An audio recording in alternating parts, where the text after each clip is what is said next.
Tonight we begin with a simple question that most people answer wrong. How long could you actually survive in the Sahara Desert? Most folks confidently throw out numbers like 3 days, maybe a week if you're tough, perhaps longer if you've seen a few survival shows on Netflix. The truth is far more terrifying, and it starts the moment your feet touch that sand. Picture this. You're standing at the edge of the largest hot desert on Earth, a sun-scorched wasteland spanning over 3.6 million square miles across North Africa. And you've got nothing but the clothes on your back and the moisture already evaporating from your skin. The romance of Lawrence of Arabia and those gorgeous sunset Instagram posts from Moroccan tours dies real quick when you're actually out here. When that first breath of superheated air hits your lungs like inhaling from a furnace. When you realize the sand beneath your feet is hot enough to literally cook an egg, registering its surface temperatures exceeding 160 degrees Fahrenheit in the peak afternoon hours. Forget the adventure fantasy Hollywood sold you with dramatic music and heroic survival montages. Forget the idea that humans are adaptable creatures who can tough it out anywhere with enough willpower and grit, because the Sahara doesn't care about your determination or your positive attitude, or that one time you went camping and felt pretty hardcore. This desert has been killing people for thousands of years, and it's gotten extremely good at its job, perfected the art of human extermination through a brutally efficient combination of heat, dehydration, exposure, and sheer hostile geography that makes the surface of Mars look almost inviting by comparison. The Bedouin people who've lived here for generations have a saying: the desert doesn't forgive mistakes. They're being generous because the desert doesn't even acknowledge mistakes. It just kills you and moves on, covers your bones with sand, and forgets you ever existed within a single windstorm. Right now, in this first moment of your unplanned Sahara experience, your body is already beginning to fail you in ways you won't notice for another 20 minutes. Subtle biological catastrophes cascading through your systems as your core temperature starts its inexorable climb. And your cardiovascular system begins the futile fight to cool you down in an environment that offers no relief, no shade, no moisture, no mercy whatsoever.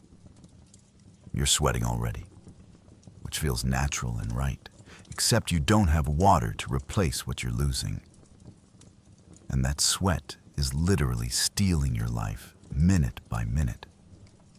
Each drop carrying away not just water, but essential salts and minerals your body desperately needs to function, creating an electrolyte imbalance that will soon have your muscles cramping and your heart rhythm going haywire.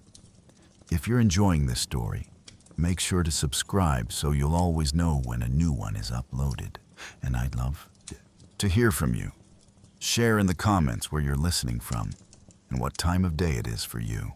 Let's talk about what's happening inside your body right now, because understanding the mechanism of your death makes it so much more intimate and personal. Your hypothalamus, that almond-sized region of your brain responsible for regulating body temperature, is currently freaking out in ways it was never designed to handle, sending distress signals throughout your nervous system like a dispatcher screaming into a radio during a 5-alarm fire. In normal conditions, when you're comfortably sitting in your climate-controlled home scrolling through social media, your core body temperature hovers around 98.6 degrees Fahrenheit, maintained through a delicate balance of heat production and heat dissipation that your body manages automatically without you ever thinking about it. Out here in the Sahara, where ambient air temperature regularly exceeds 110 degrees, and that sand beneath your feet is literally hot enough to cause second-degree burns through your shoes. Your body's cooling mechanisms are about to discover they're bringing a water pistol to a flamethrower fight. Your sweat glands are already working overtime, producing moisture at maximum capacity, coating your skin in a thin layer of liquid that's supposed to cool you through evaporation. Except, here's the brutal catch. In the Sahara's incredibly low humidity, often dropping below 5%, that sweat evaporates almost instantly, so fast that you barely notice you're sweating at all, which tricks your brain into thinking the cooling system is broken and needs to produce even more sweat. This creates a vicious cycle where you're hemorrhaging water without the visual feedback of dripping perspiration, losing up to 1.5 liters of fluid per hour without replacement, dehydrating at a rate that would kill you in less than a day, even if nothing else went wrong. Your blood is already thickening as water leaves your bloodstream to replace the fluid lost through sweat, becoming more viscous and harder for your heart to pump, forcing your cardiovascular system to work exponentially harder just to move increasingly sludgy blood through your vessels. Your heart rate is climbing, accelerating from a normal resting rate of 60 or 70 beats per minute up to 90, then 100, then 120 as it struggles to maintain blood pressure and deliver oxygen to your organs, despite having less and less fluid volume to work with.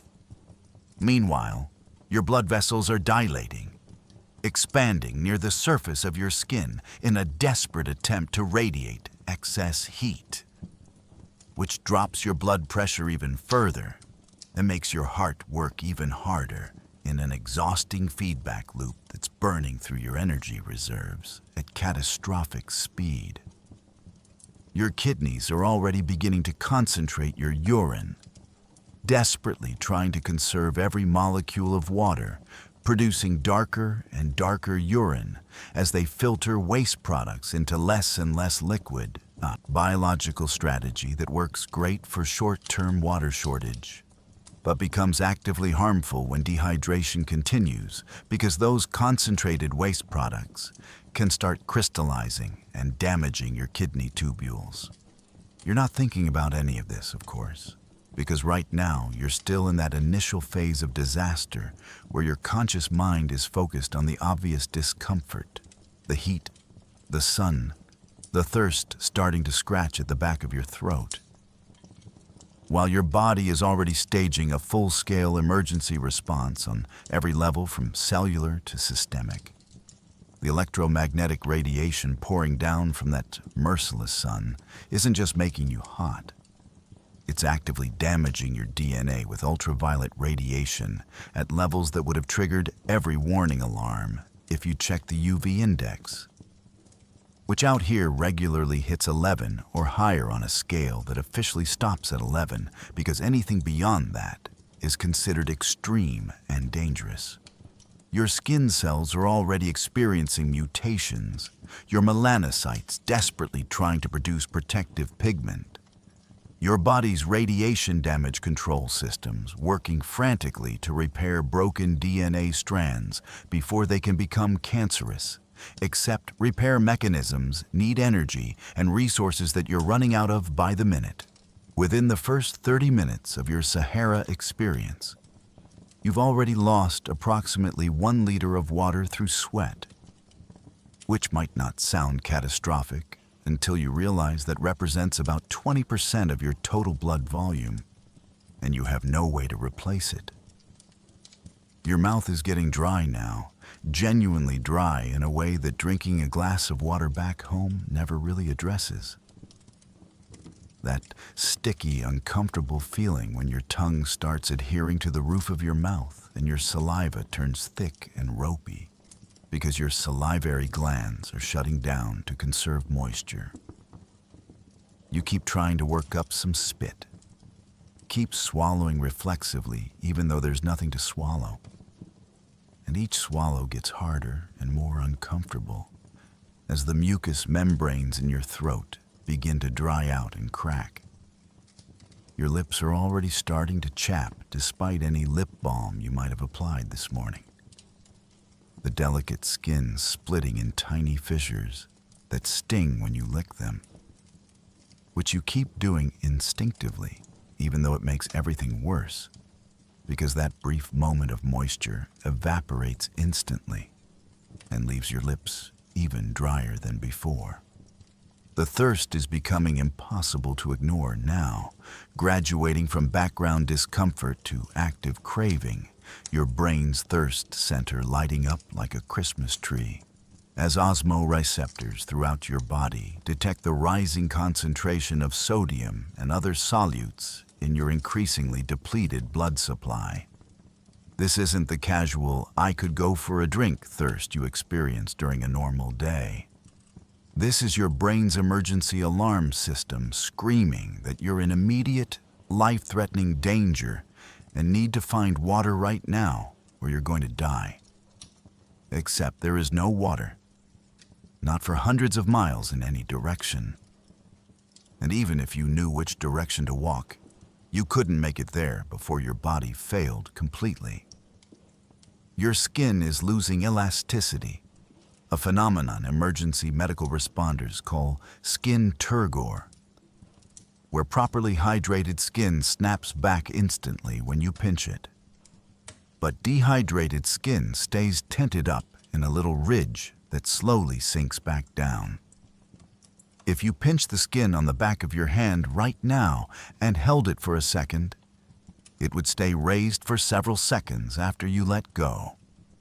A visible physical sign that your tissues are running out of interstitial fluid, that your cells are starting to shrivel as water gets pulled out of them into your bloodstream in a desperate attempt to maintain blood pressure and circulation.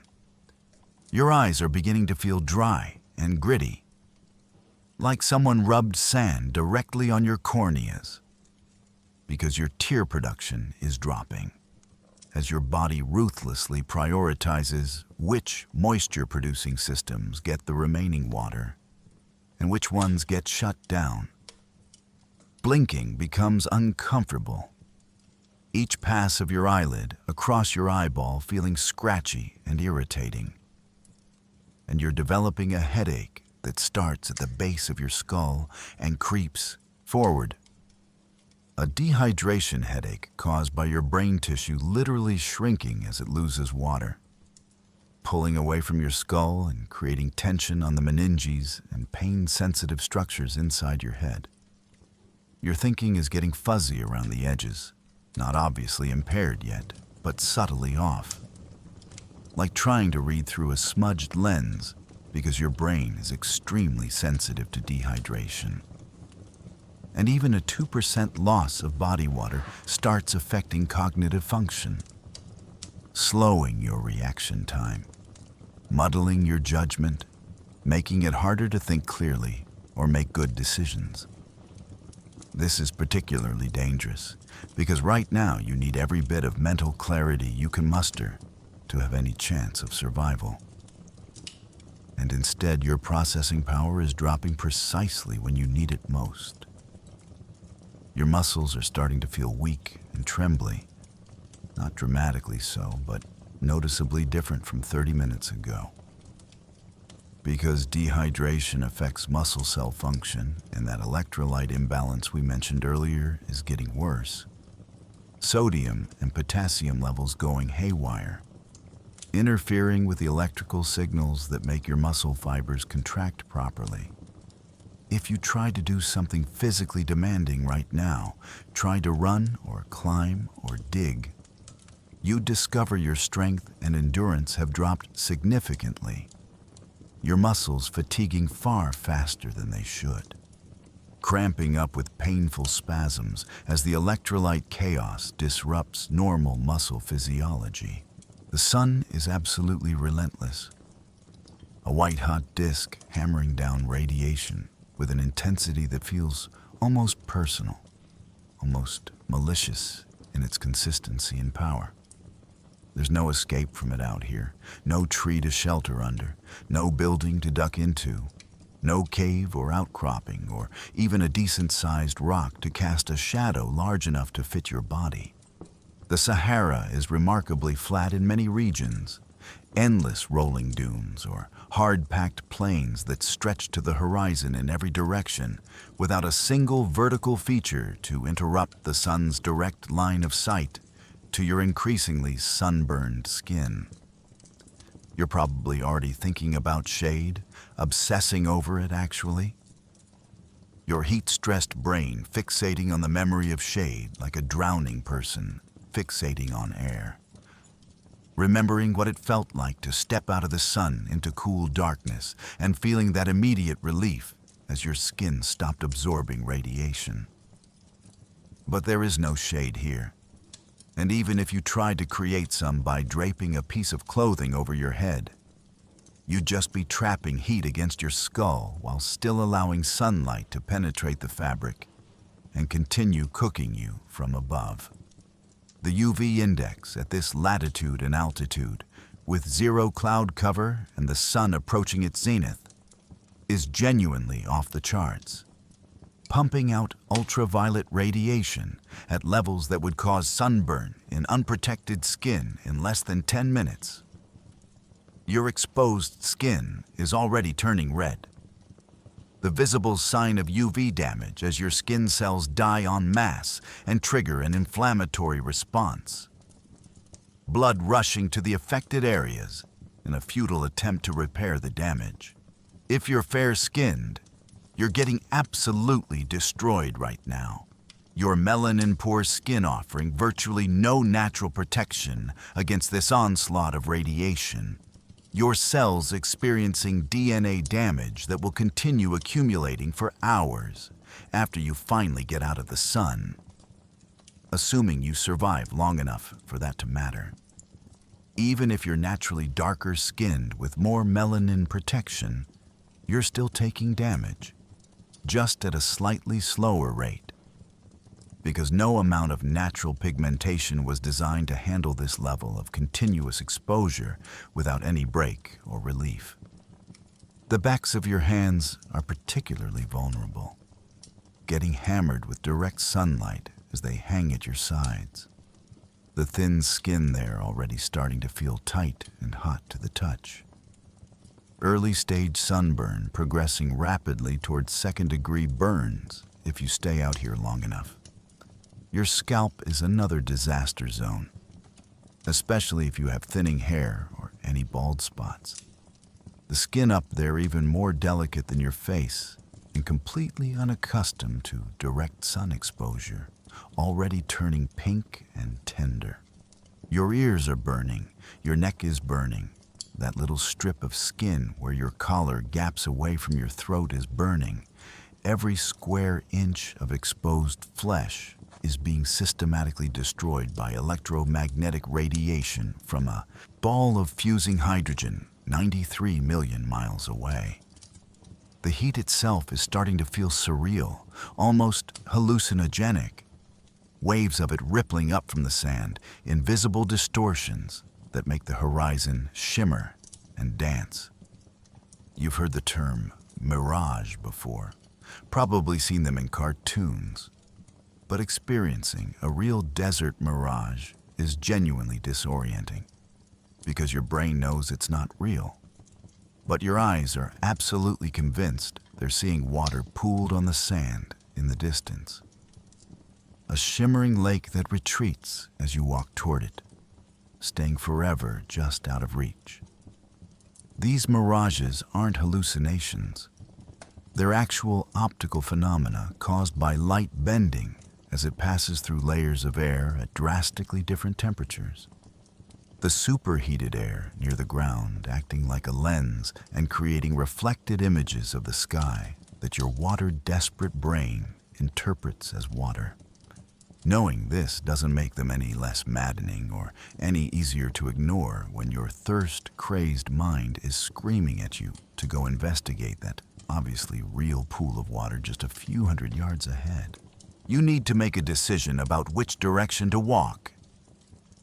Except every direction looks exactly the same and you have no landmarks to navigate by, no map, No compass, no GPS signal because your phone died from heat exposure after the battery expanded and the electronics fried in temperatures they were never designed to handle. The Sahara is notoriously difficult to navigate, even for experienced desert travelers, because the landscape is constantly changing.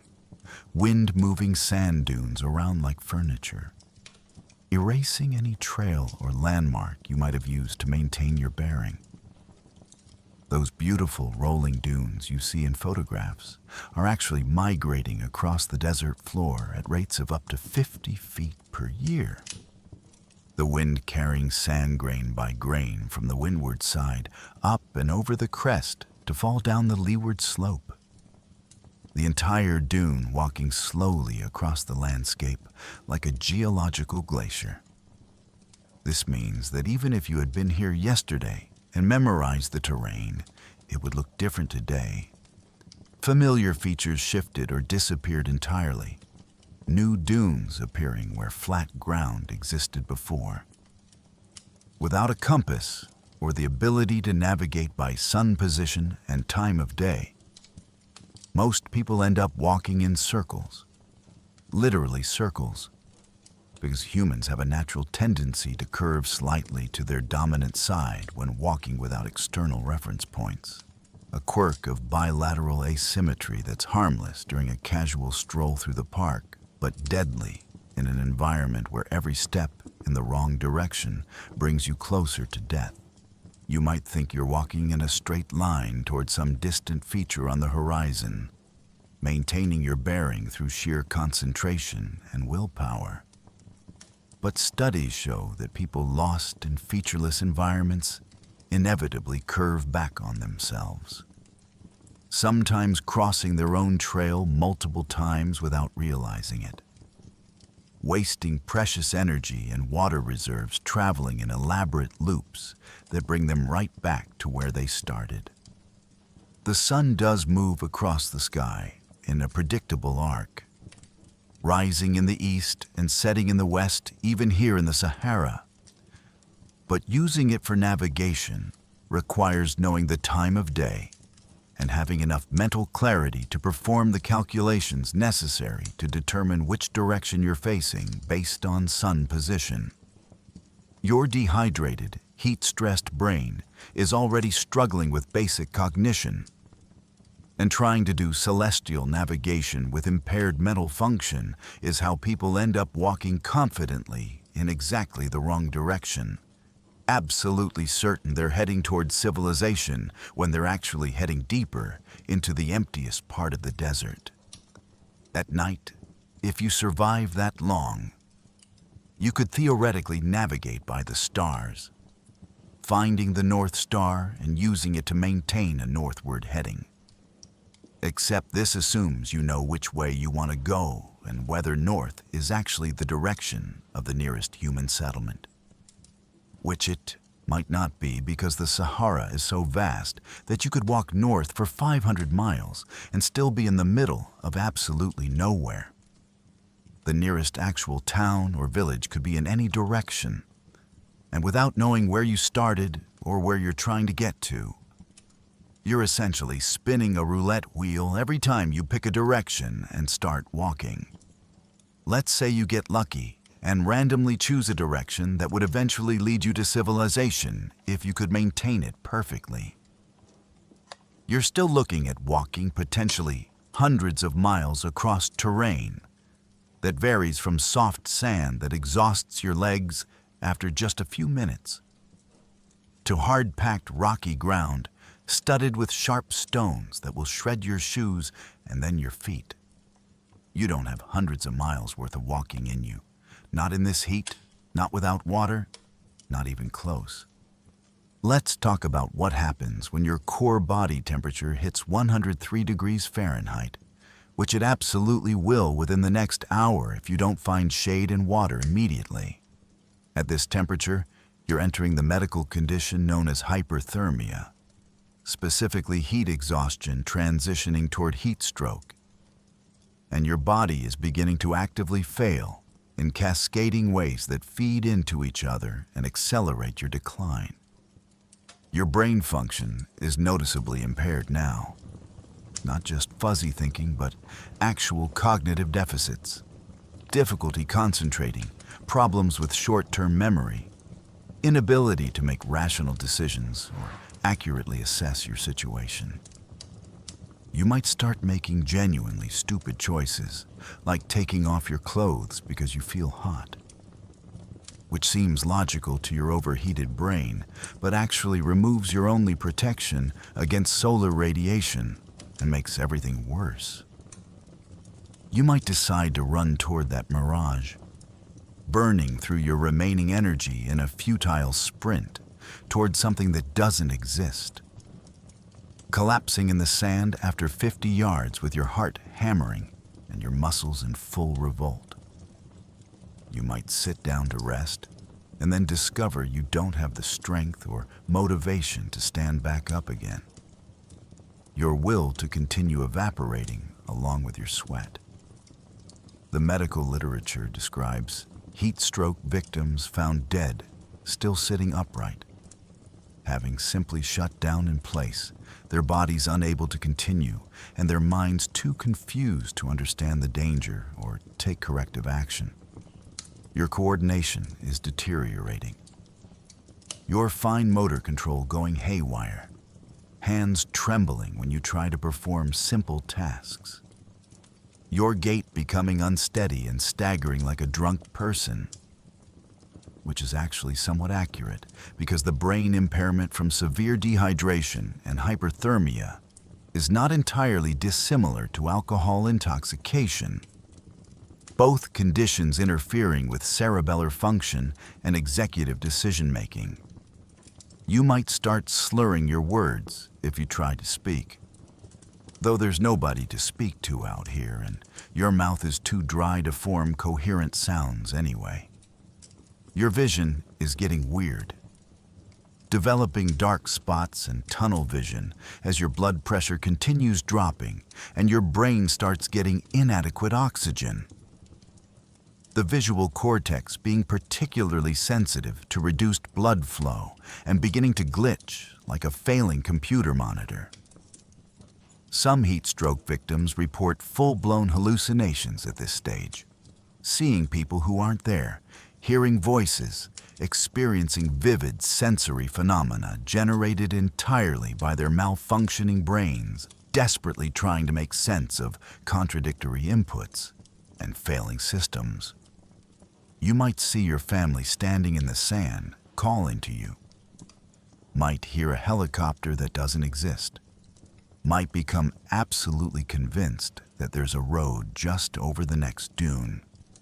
Because your mind is literally coming apart under the combined assault of heat, dehydration, and exhaustion. Your skin has stopped sweating now, which might seem like a relief, except it's actually the sign that you've entered the terminal phase of heat stroke. Your sweat glands shutting down entirely because you've run out of fluid to sweat with. Your body's last-ditch cooling mechanism failing completely.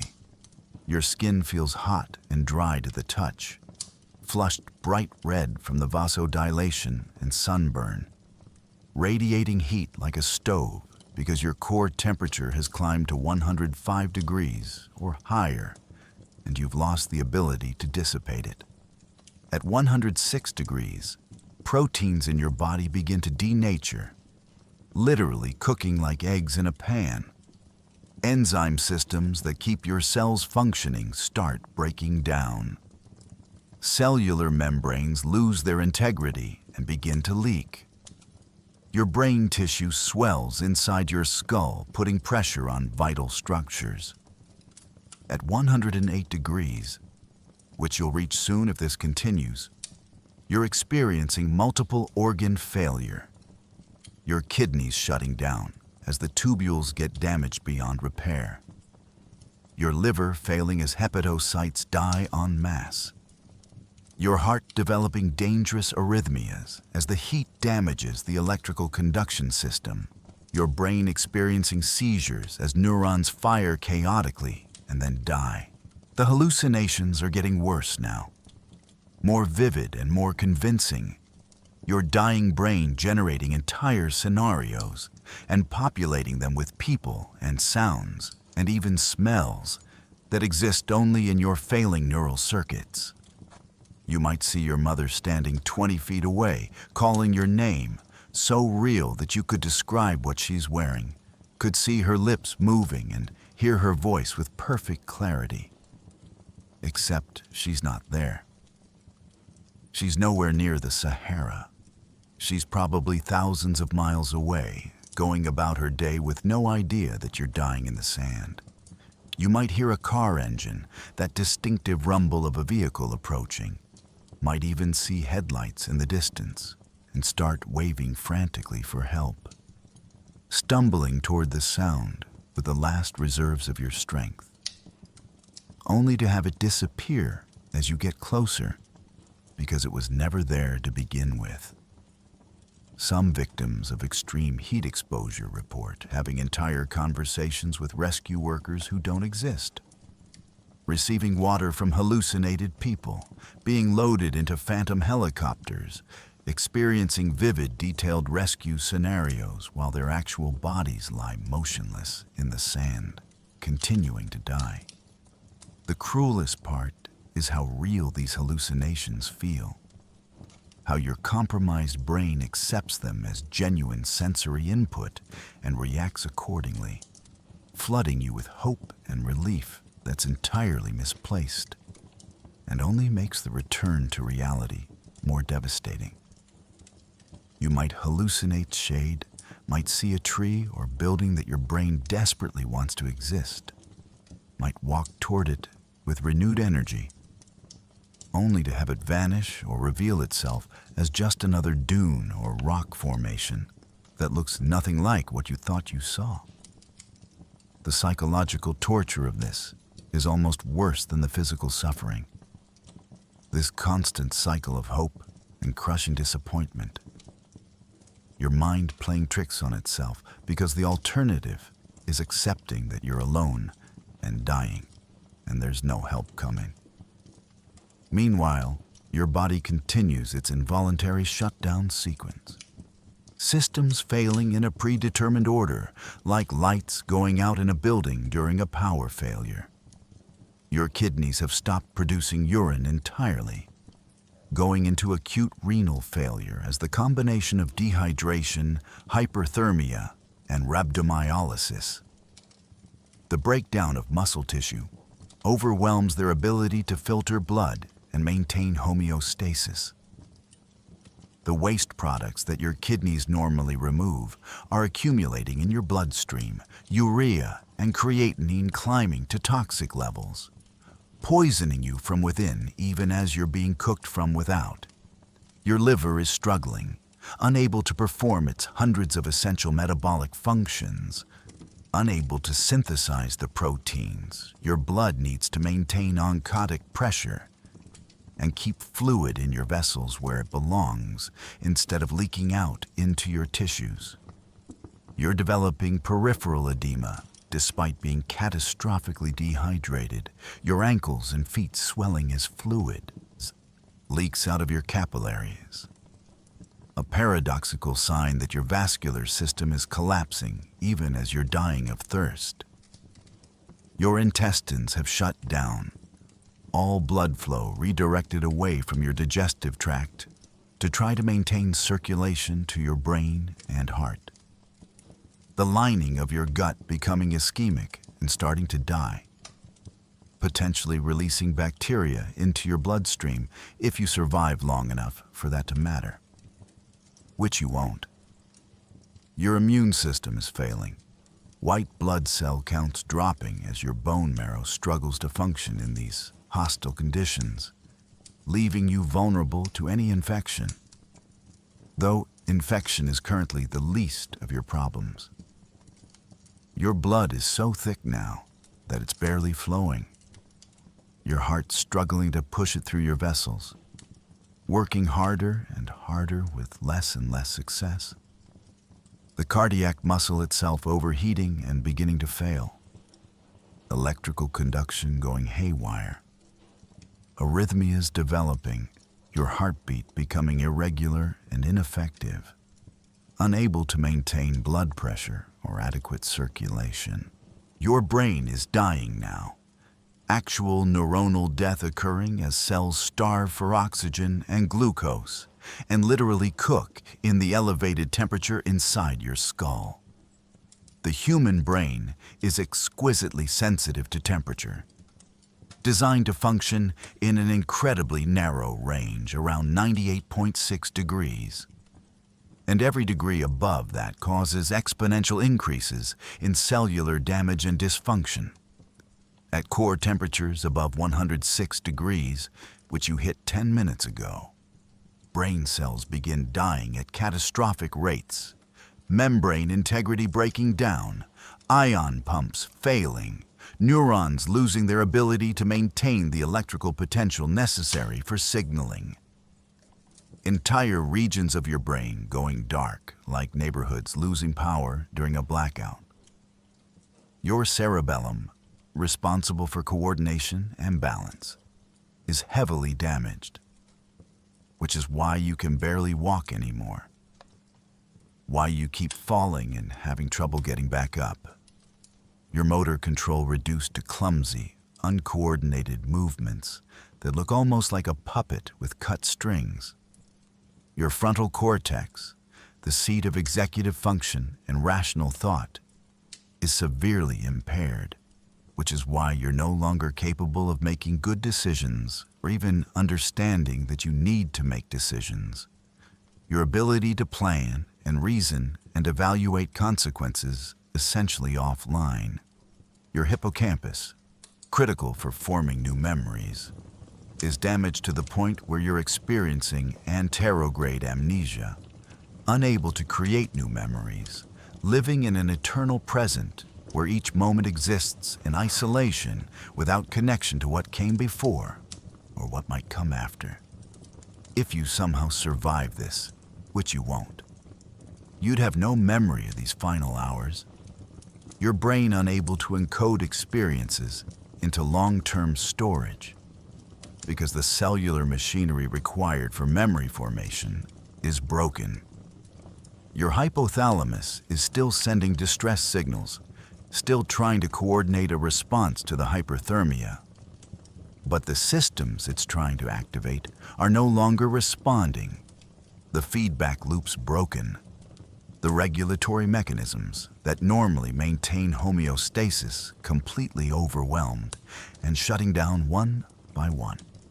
You're seizing now, grand mal seizures. Your entire body convulsing in the sand as your damaged brain generates chaotic electrical activity. Neurons firing randomly and synchronously, waves of depolarization spreading across your cortex without normal inhibitory control. Your muscles contract violently, jaw clenched tight enough to crack your teeth, limbs jerking and thrashing, eyes rolled back, showing only the whites. Consciousness gone completely. Your subjective experience essentially ended, even though your body continues its dying spasms for several more minutes. This is how most heat stroke victims actually die. Not peacefully slipping away, but convulsing in the sand, choking on their own tongue, aspirating sand into their lungs, their body's final moments of violent rebellion against the conditions that killed it. Your heart is barely beating now, the rhythm so irregular and weak that it's no longer moving blood effectively, just fluttering and fibrillating. The cardiac muscle damaged beyond the point where it can maintain organized contractions. The medical term for what's happening is cardiovascular collapse, a clinical euphemism for your circulatory system giving up entirely, blood pressure dropping to unmeasurable levels, peripheral pulses gone, no blood reaching your extremities or even your vital organs anymore. Your skin is mottled now, showing a pattern called livido reticularis, a purplish net-like discoloration that indicates blood is pooling in your superficial vessels, no longer circulating, beginning the process of settling that will eventually create the distinctive pattern of livor mortis once you're dead. The actual moment of death is anticlimactic, almost boring in its simplicity. Your heart just stops beating because the muscle tissue is too damaged to continue, because the electrical system is too chaotic to coordinate contractions, because there's no longer enough blood pressure to perfuse the cardiac muscle itself and keep it oxygenated and supplied with glucose. One moment your heart is struggling along with weak, irregular beats, and the next moment it's still, completely still, a motionless lump of damaged meat in your chest cavity no longer performing the function. It's performed every second of every day since you were a fetus. With your heart stopped, blood stops moving, and without circulating blood, oxygen stops reaching your tissues, and without oxygen, cellular respiration halts. And without cellular respiration, cells begin dying immediately, a cascade of cellular death that spreads through your body over the next several minutes. Your brain dies first, the neurons most sensitive to oxygen deprivation going silent within seconds. Consciousness already long gone, but whatever minimal brainstem activity was still persisting, now ceasing entirely. The last electrical signals fading like a radio, losing its signal until there's just silence. Your other organs follow over the next few minutes. Liver cells dying, kidney cells dying, intestinal cells dying, skin cells dying. Each type of cell with its own timeline for how long it can survive without oxygen before irreversible damage occurs. In some cells, particularly skin cells and fibroblasts, some metabolic activity continues for hours after death.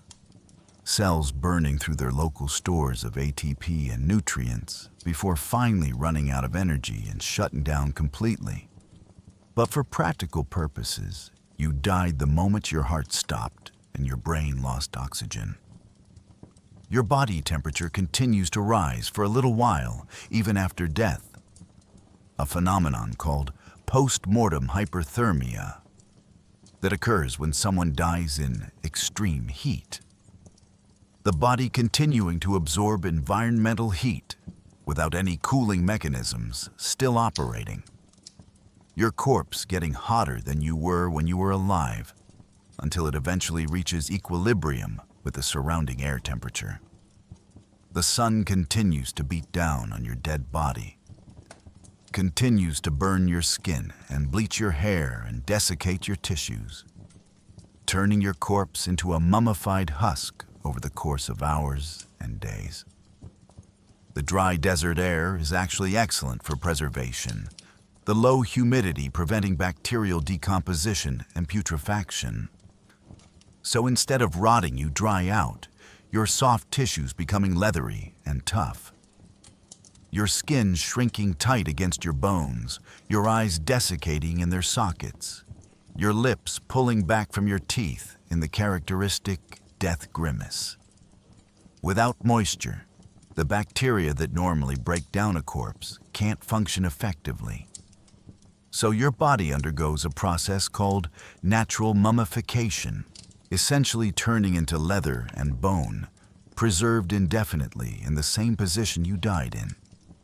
The sand might start to cover you, wind-blown grains piling up against the windward side of your body, gradually burying you over weeks or months. Or you might remain exposed, a sun-bleached skeleton in tattered clothes eventually. Your bones scoured clean by wind-blown sand, acting like a natural sandblaster, polishing your skeleton white and smooth over the course of years. Or scavengers might find you, desert foxes or jackals or vultures. Though the Sahara is so barren that even scavengers are rare in the deep desert. Most animals staying near oases or the desert margins where food and water are more available. You might lie undiscovered for decades, centuries even. Your mummified remains eventually covered by migrating dunes, and then uncovered again as the dunes move on. A recurring cycle of burial and exposure. Your body slowly disintegrating grain by grain over geological timescales until nothing remains but scattered bones and maybe some scraps of synthetic fabric that resist decomposition. So how long did you actually survive? From the moment you found yourself alone in the Sahara until your heart stopped beating was approximately 6 hours, maybe 7 if you were particularly fit and well hydrated when this started. Maybe only 4 if you were already dehydrated or had underlying health conditions or made particularly bad decisions during your ordeal. 6 hours is nothing. Barely a quarter of a day, less time than a work shift, less time than a transatlantic flight. An absurdly short span measured against a human lifetime, but an eternity when you're living through it. When every minute brings new suffering and new system failures and new reasons to believe you're not going to make it. The Sahara killed you efficiently, professionally, using the same methods it's used on thousands of people throughout history, the same brutal combination of heat and dehydration and exposure that doesn't care about your will to live or your survival skills or your determination to make it out. The desert doesn't play favorites, doesn't make exceptions, doesn't grant mercy to anyone regardless of age or fitness or how many survival documentaries you've watched. People die out here regularly, experienced desert guides who took a wrong turn, tourists who wandered away from their group, refugees attempting to cross to a better life, soldiers and explorers and adventurers who thought they could handle it and discovered too late that they couldn't. The numbers are grim. An adult human can survive approximately 3 to 5 days without water under ideal conditions, meaning moderate temperatures and minimal physical activity. But in the Sahara's extreme heat with full sun exposure, that timeline collapses to hours, not days. Your body loses water exponentially faster in high heat, up to 1.5 liters per hour through sweat. And you started this experience with maybe 40 liters of total body water, meaning you could theoretically survive maybe 24 to 30 hours if you did absolutely everything right.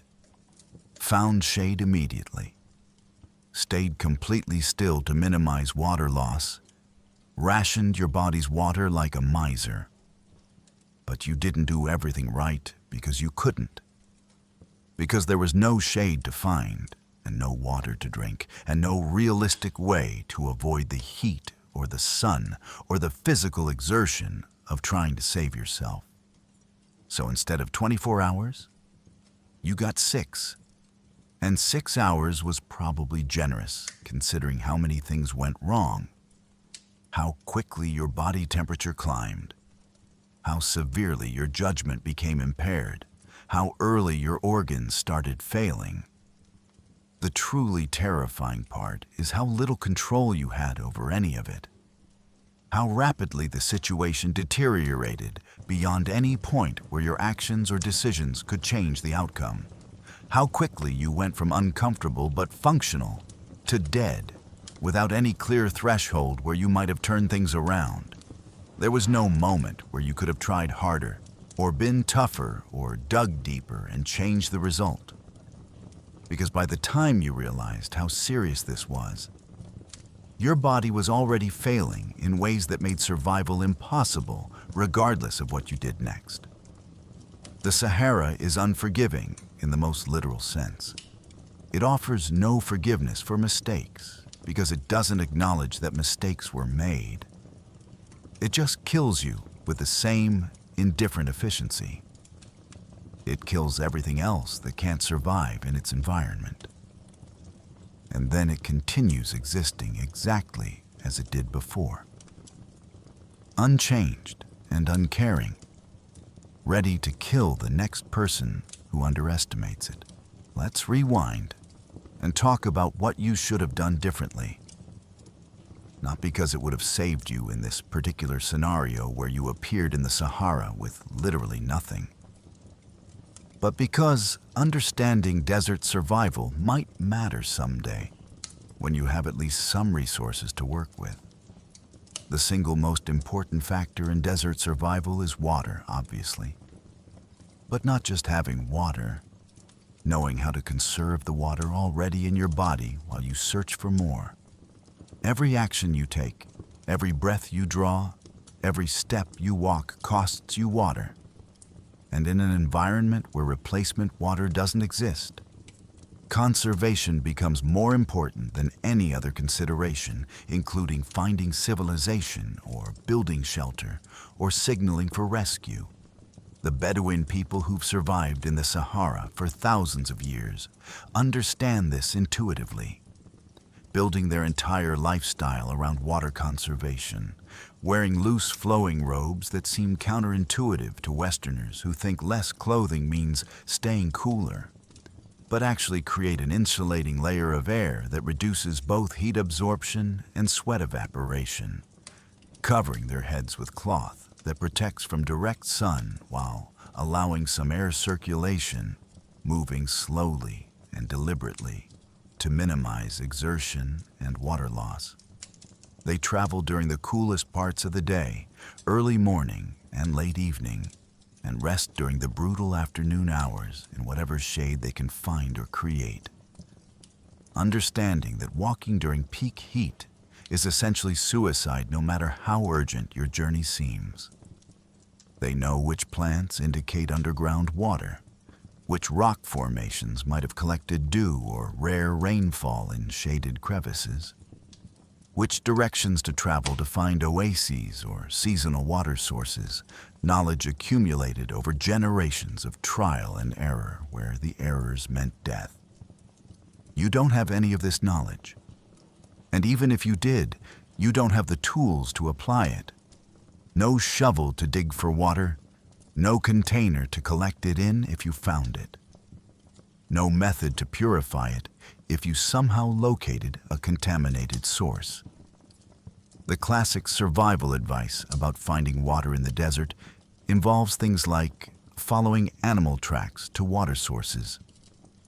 Except you don't see any animal tracks because you're in the deep Sahara where animals are as rare as water. Or digging in dry stream beds where water might be flowing underground, except you don't have anything to dig with and you don't know how to identify likely locations. There's advice about collecting dew in the early morning using cloth or plastic, letting the moisture condense on the material and then wringing it out or sucking it dry. But you don't have any suitable material, and the Sahara's humidity is so low that dew formation is minimal to non-existent in most areas. You could theoretically extract water from certain desert plants if you knew which ones and how to process them. But again, you're in the part of the Sahara where plant life is essentially absent, where you can walk for days without seeing a single living thing taller than an inch, where the sand and rock are so devoid of organic matter that the landscape looks genuinely alien, like the surface of Mars, but hotter. Even if you had water, you'd need to know how to drink it properly. Small sips frequently rather than gulping it down, allowing your body to absorb the moisture efficiently rather than overwhelming your kidneys and just urinating out the excess. Though in your heat-stressed state, you probably wouldn't be urinating much anyway, because your kidneys would be desperately conserving every drop. Salt is another issue people don't think about. Electrolytes lost through sweat need to be replaced, or you develop hyponatremia even while you're dehydrated, a dangerous condition where your blood sodium drops too low and causes confusion, seizures, potentially death. meaning you need not just water but mineralized water or water plus food that contains sodium and potassium and other essential ions. Shade is the second most critical resource after water. And creating shade when none exists naturally requires knowledge and materials you don't have. The temperature difference between direct sunlight and shade in the desert can be 40 degrees Fahrenheit or more. The difference between surviving a few hours and surviving a full day, between cooking to death and having time to potentially find help or water.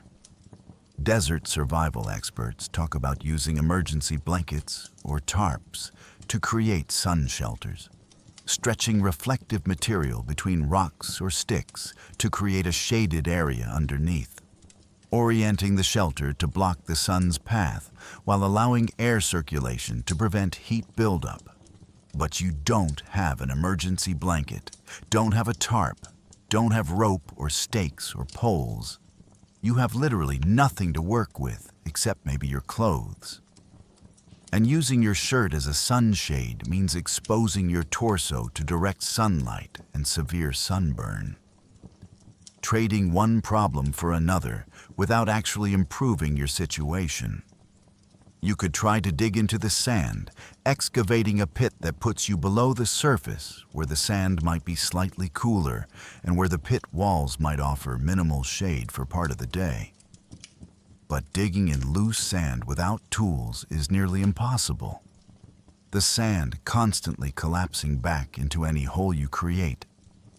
And even if you succeeded in digging a body-sized pit, the sand just inches below the surface is still scorching hot, retaining heat from hours of solar radiation, offering no real temperature relief. Some survival guides suggest finding rock formations or cliffs that might offer shade, but you're in the erg, the sand sea, where rock formations are rare to non-existent, where the landscape is nothing but dunes rolling away in every direction without a single solid vertical feature to block the sun. The sun moves, obviously, arcing across the sky from east to west, which means any shade you find or create is temporary, lasting maybe an hour or two before the sun's angle changes and your shade disappears, forcing you to either move your shelter or find new shade. A constant, exhausting process that burns energy and water you can't afford to waste.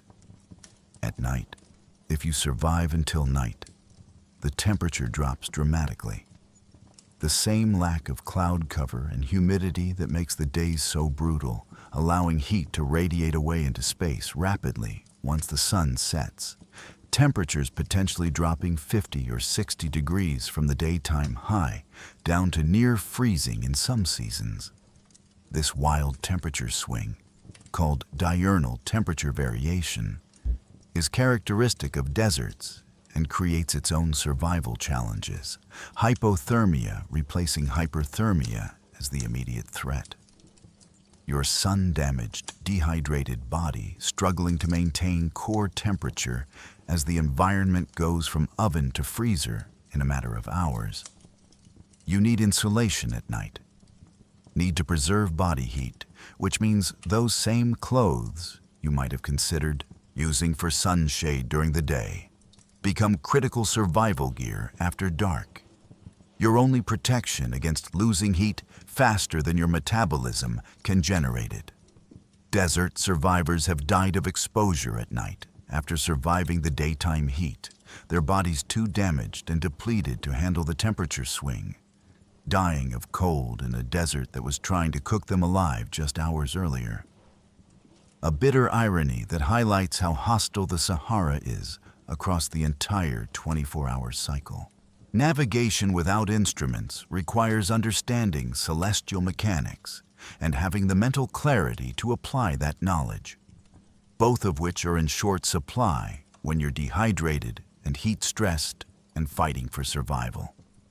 The sun rises in the east and sets in the west. Everyone knows this. But using it for navigation requires knowing what time it is and being able to calculate where the sun should be in the sky at that particular hour, then working backward to determine which cardinal direction you're facing. In the northern hemisphere, the sun is due south at solar noon, the moment when it reaches its highest point in the sky. But solar noon isn't the same as clock noon because of time zones and daylight saving time and the equation of time, a complex astronomical factor that makes solar position irregular throughout the year. Without a watch or accurate time sense, you're guessing, and guessing wrong means walking confidently in exactly the wrong direction. Maybe heading south when you need to go north. Maybe angling 45 degrees off course, which over the distance you'd need to walk to reach civilization translates to missing your destination by hundreds of miles. At night, navigation gets theoretically easier if you know how to find the North Star, Polaris, which sits almost directly above Earth's North Pole and remains essentially stationary, while all other stars rotate around it throughout the night. Finding Polaris requires first identifying the Big Dipper constellation, then following the pointer stars, the two stars that form the far edge of the Dipper's cup, drawing an imaginary line through them that leads to Polaris about 5 times the distance between the pointer stars. Sounds simple in a planetarium or when you're looking at a star chart in a book. Becomes much harder when you're lying in the sand, delirious from dehydration, trying to distinguish individual stars from the thousands of points of light visible in the Sahara's pristine dark sky with zero light pollution. Even if you find Polaris and successfully maintain a northward heading, you're still making a massive assumption that north is the direction you want to go, that civilization lies north rather than south or east or west. An assumption that could be fatally wrong depending on where in the Sahara you are. The Southern Cross provides similar navigational information in the Southern Hemisphere. The constellation's long axis pointing toward the South Celestial Pole. But again, you need to correctly identify the constellation among the many cross-shaped asterisms visible in the southern sky. And you need to want to go south for this information to help you. Indigenous desert navigators use far more sophisticated techniques, reading the landscape for subtle signs invisible to outsiders, noticing the way sand ripples indicate prevailing wind direction, observing how rocks weather differently on different faces, revealing cardinal directions, recognizing specific mountains or landmarks dozens of miles away that indicate their position relative to known water sources and settlements. These skills take years to develop and assume you're in familiar territory where you recognize the landmarks and patterns. Completely useless when you're a stranger, lost in an endless, featureless wasteland where every dune looks identical to every other dune, and the horizon is empty in all directions. Modern navigation tools like GPS and satellite communicators have made desert travel exponentially safer, providing precise location information and emergency communication capability. But these tools require batteries and satellite line of sight and the knowledge to use them properly. And they still fail when you drop them on rocks, or when sand gets into the electronics, or when the extreme temperature swings cause the batteries to die or the screens to crack. The psychological aspects of desert survival are just as deadly as the physical ones. Maybe more so because panic and despair and poor decision-making kill you faster than almost anything else. When you first realize you're lost and alone in the Sahara, your brain floods with stress hormones, adrenaline and cortisol dumping into your bloodstream, triggering the fight or flight response, even though there's nothing to fight and nowhere to flee to. Your heart rate spikes. Your breathing becomes rapid and shallow, Your muscles tense up, burning through glucose and oxygen. Your senses sharpen temporarily as your body prepares for immediate danger. Except the danger isn't immediate and temporary. It's prolonged and inescapable.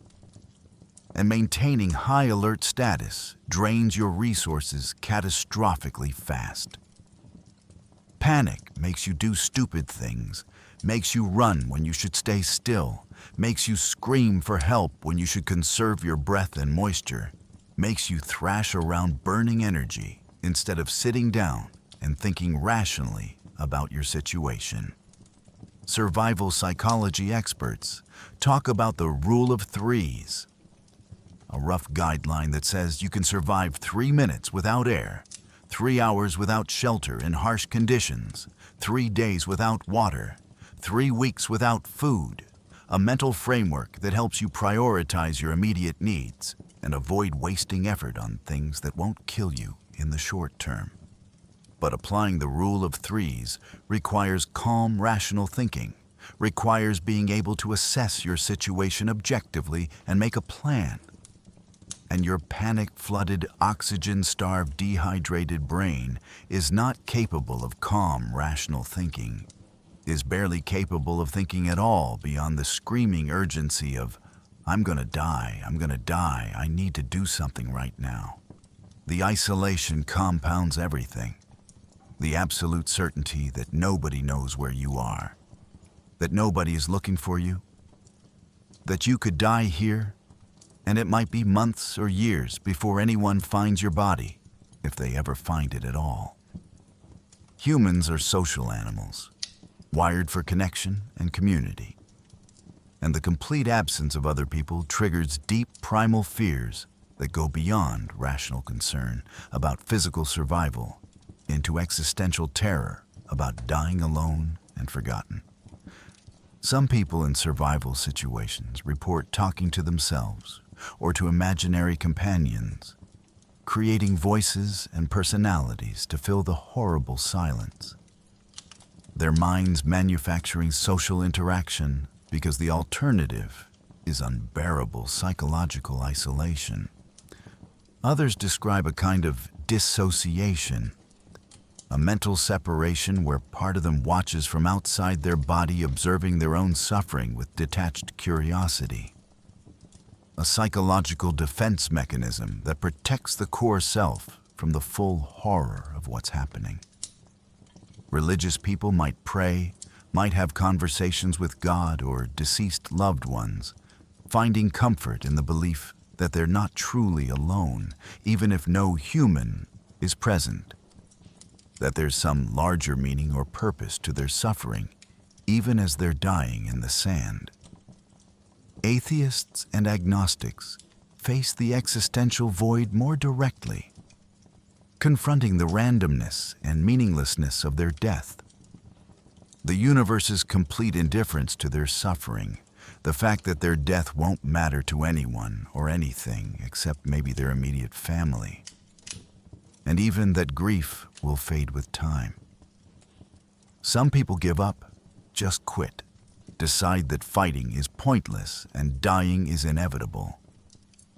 So why prolong the suffering, lie down in the sand, and wait for the end with something like relief? Others fight until the absolute end, crawling forward when they can no longer walk, dragging themselves inch by inch towards some goal they can barely remember, driven by sheer stubborn refusal to accept death even when death is obviously inevitable. If you somehow had water, even a limited supply, the question becomes how to ration it effectively and how long it might actually extend your survival. The common survival advice about rationing water is actually somewhat controversial among experts, with some schools of thought saying you should drink when you're thirsty and keep yourself hydrated because your body functions better when properly hydrated and makes better decisions and performs better physically. While other experts say you should strictly ration and make every drop count because you don't know when you'll find more. And running out means certain death. The truth is probably somewhere in between and depends heavily on your specific situation, how much water you have, how far you need to travel, what the temperature is, how quickly rescue might arrive. A single liter of water, a standard water bottle, might extend your survival from 6 hours to maybe 12 hours in peak Sahara heat, giving you a few extra hours to potentially find help or stumble across an oasis or be spotted by a search plane.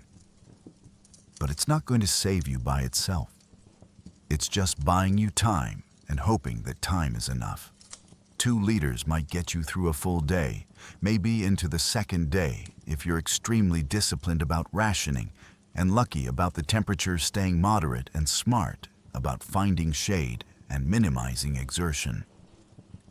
5 liters, a serious water supply that would be heavy to carry, might give you 2 or 3 days, enough time to potentially walk yourself out if you knew which direction to go and didn't encounter any obstacles.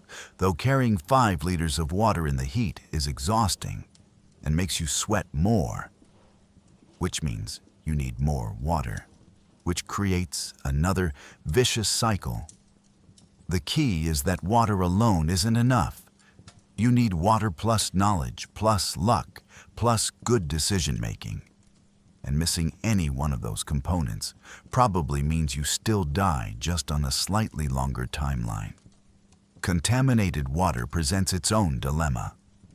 The classic survival question of whether to drink unsafe water and risk waterborne illness, or refuse to drink and definitely die of dehydration. In the Sahara, any water you find is likely to be contaminated with bacteria, parasites, maybe chemical pollutants or heavy metals, definitely not safe to drink by Western standards, where we expect our water to be pristine and treated. But waterborne illnesses like giardia or dysentery take days to make you seriously ill, and you're going to die of dehydration in hours, so the math is simple. Drink the contaminated water and deal with the consequences later if there is a later. Because refusing to drink and maintaining your intestinal health seems pretty pointless when you'll be dead from dehydration long before the bacteria could harm you. The psychological difficulty of drinking visibly filthy water can't be understated, though. Your disgust response screaming at you that this is dangerous and wrong. Your civilized brain recoiling from water that looks or smells foul. Your gag reflex making it hard to swallow, even when you know rationally that you need to. Some survival instructors teach students to practice drinking gross water during training, deliberately consuming murky pond water or chemically treated seawater. Building tolerance for the disgust response so it won't paralyze you in an actual emergency, when hesitation could be fatal. The Sahara isn't actually empty. There are settlements and roads and even cities scattered throughout the desert. But they're separated by absolutely staggering distances that make the gaps between them functionally equivalent to emptiness when you're on foot without supplies. Major trans-Saharan highways exist, paved roads that carry trade and traffic between North Africa and sub-Saharan regions. But these highways can go hundreds of miles between towns or fuel stops. And if you're even a few miles off the road, you might never see it. Might walk parallel to salvation without ever knowing it was there. The town of Tamanrasset in southern Algeria sits roughly in the center of the Sahara, a decent-sized city with tens of thousands of people. But the nearest neighboring town is over 300 miles away, across completely empty desert. And if you were dropped randomly in the Sahara, the odds of being within walking distance of Tamanrasset or anywhere else inhabited are astronomically small. Oases do exist, places where underground aquifers reach the surface and create pockets of water and vegetation, little islands of life in the sea of sand. But there are maybe 90 major oases scattered across the entire 3.6 million square miles of desert, meaning you could walk in a straight line for weeks and never encounter one. And even if you did stumble across an oasis, many are seasonal or have been dried up by climate change and underground water depletion.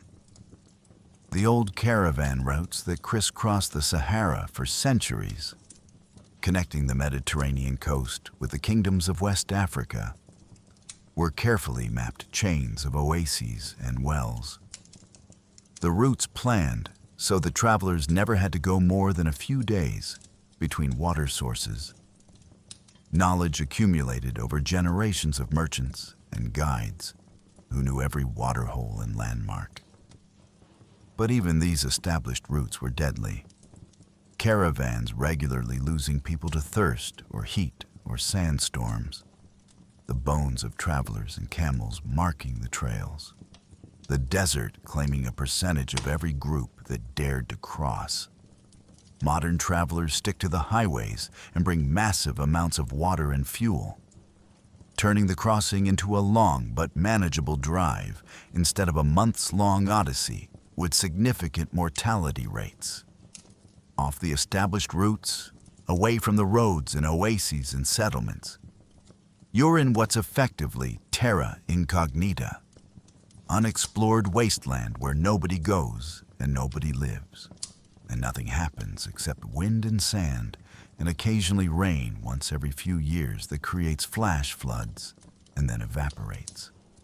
The empty quarter of the Arabian Peninsula gets its name from being exactly that: empty, uninhabited, and largely unvisited except by oil exploration teams. A landscape so hostile and featureless that it served as a natural barrier between civilizations for millennia. Parts of the Sahara are equally empty, equally hostile.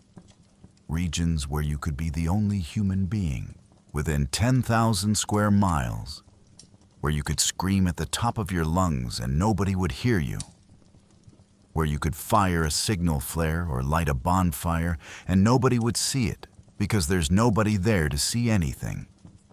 Just you and the sand and the sky and the merciless sun. Wildlife in the Sahara is sparse and adapted to the extreme conditions in ways that make human survival strategies look pathetic by comparison. And encountering animals out here is both rare and potentially dangerous, depending on what you find. The Adex antelope, one of the most desert-adapted large mammals on Earth, can go its entire life without drinking water, getting all necessary moisture from the plants it eats.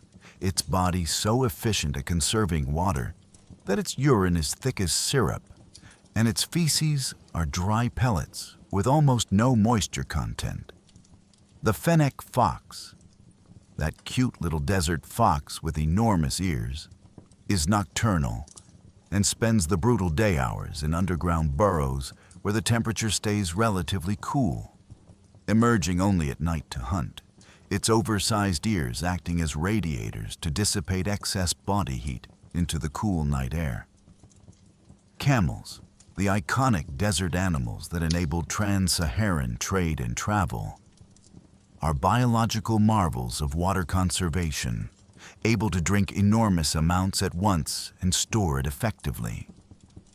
Able to tolerate core body temperature fluctuations that would kill a human. Able to go weeks without water under the right conditions. But you're not an addax or a fennec fox or a camel. You're a hairless ape adapted for the African savanna and later for climate-controlled buildings. And you have none of these specialized adaptations. Your body's still operating on the assumption that water is readily available, and shade is never more than a short walk away. The dangerous wildlife you might encounter includes various species of venomous snakes and scorpions, all of which are more afraid of you than you are of them, and will generally avoid contact, but which will absolutely defend themselves if you accidentally step on them or put your hand on them while trying to find shade under a rock. A scorpion sting is excruciatingly painful and could potentially be medically serious depending on the species, but it probably won't kill a healthy adult. Though the intense pain and localized swelling and possible allergic reaction are not things you want to deal with when you're already fighting for survival, a viper bite is more serious, potentially lethal without proper medical treatment. The venom causing tissue necrosis and systemic effects that could kill you over hours or days. Though again, the snakes avoid humans when possible, and bites are relatively rare. The psychological impact of discovering you're sharing your environment with venomous creatures you can barely see might actually be more dangerous than the creatures themselves. The constant hypervigilance and fear burning through your mental energy and stress hormones, making you paranoid about every shadow and movement. Your imagination populating the landscape with threats both real and imagined. Birds are rare in the deep desert, most avian species staying near water and food sources. But vultures can appear with unsettling speed when something is dying, circling overhead in the characteristic spiral pattern. Nature's cleanup crew gathering for a meal they can sense coming. Seeing vultures circling above you is psychologically devastating, a clear signal that you look like food, that your death is so obvious, even the scavengers are assembling in anticipation, that nature has already written you off and is just waiting for the formality of your actual demise. Sandstorms represent another category of Saharan threat entirely. Weather events that can kill you in minutes if you're caught unprepared or just unlucky. These aren't the gentle, dusty breezes you might have experienced in temperate climates. These are walls of sand moving at speeds up to 60 miles per hour, driven by intense thermal updrafts and pressure differentials, capable of stripping paint off vehicles and sandblasting exposed skin until it bleeds. You see a sandstorm coming as a massive brown wall on the horizon, thousands of feet high, advancing across the desert like a solid thing. The sky ahead of it darkening to an apocalyptic orange-brown as billions of tons of airborne sand block out the sun. When it hits, visibility drops to zero instantly. You can't see your hand in front of your face, can't breathe without inhaling sand, can't open your eyes without getting them scoured, can't do anything except curl into a ball and try to protect your airways and wait for it to pass. The sand is everywhere, forcing its way into your nose and mouth and ears, working through the weave of your clothing to abrade your skin, creating a suffocating, claustrophobic environment where every breath is a struggle and panic seems completely justified. People have suffocated in sandstorms, their airways so clogged with dust and sand that they couldn't get enough oxygen, essentially drowning in particulate matter while standing in the open air. Others have died of exposure during storms that lasted for hours. The abrasive sand and high winds combining to cause severe hypothermia even in desert heat. Wind chill stripping away body heat faster than their metabolism could generate it. The disorientation is total and absolute. No sense of direction or location possible. No way to know if you're crawling in circles or walking off a cliff or moving towards safety or deeper into danger. When the storm finally passes and the air clears, you emerge covered in fine dust, your hair and skin and clothes caked with sand, your eyes bloodshot and stinging, your lungs full of grit that you'll be coughing up for days if you survive. And often you discover that the landscape has completely changed. Dunes moved or buried or created, landmarks erased, your footprints in any trail you were following obliterated as if they never existed. Storms can be predicted to some extent by watching the horizon and understanding meteorological patterns. But prediction doesn't help much when there's nowhere to take shelter, no building or vehicle or cave to protect you, just open desert in every direction and a wall of sand bearing down at 60 miles per hour. The Bedouin deal with sandstorms by using their camels as windbreaks, making the animals lie down and then crouching on the leeward side, wrapping their faces completely in cloth and breathing through multiple layers of fabric that filter out some of the particulate matter. Enduring the storm with the patience of people who've weathered hundreds of these events and know the only option is to wait it out. You don't have a camel, don't have proper face wrapping, don't have the experience to know which position minimizes sand inhalation or whether you should try to move or stay still. So when the storm hits, you're going to panic and probably make it worse. Standing up when you should crouch, running when you should shelter, inhaling deeply in shock and sucking sand straight into your lungs in quantities that could be immediately fatal. Rescue in the Sahara is a logistical nightmare, even when people know you're missing and have some idea where to look. And when nobody knows you're out here, the odds of accidental discovery are so low they might as well be zero. Search and rescue operations in desert environments face unique challenges, starting with the sheer size of the search area. Millions of square miles of similar-looking terrain where a human body is smaller than a pixel when viewed from aircraft altitude. Incredibly easy to miss, even when searchers are looking directly at the right location. Aerial searches using helicopters or fixed-wing aircraft are the standard approach. Flying grid patterns over the suspected area while observers scan the ground, looking for any sign of the missing person. But the visual contrast between a human and the surrounding sand is minimal. Your clothing probably earth-toned, your body horizontal or partially buried, creating no vertical profile or shadow that might catch a searcher's eye. The heat creates additional problems. Rising thermals making flying conditions turbulent and dangerous, limiting the hours when aircraft can safely operate. Heat shimmer and mirages distorting the view and creating false positives that waste search time. Thermal imaging cameras that detect body heat signatures are less effective in the desert than in other environments because the sand itself gets so hot that it creates a noisy thermal background that camouflages a warm human body.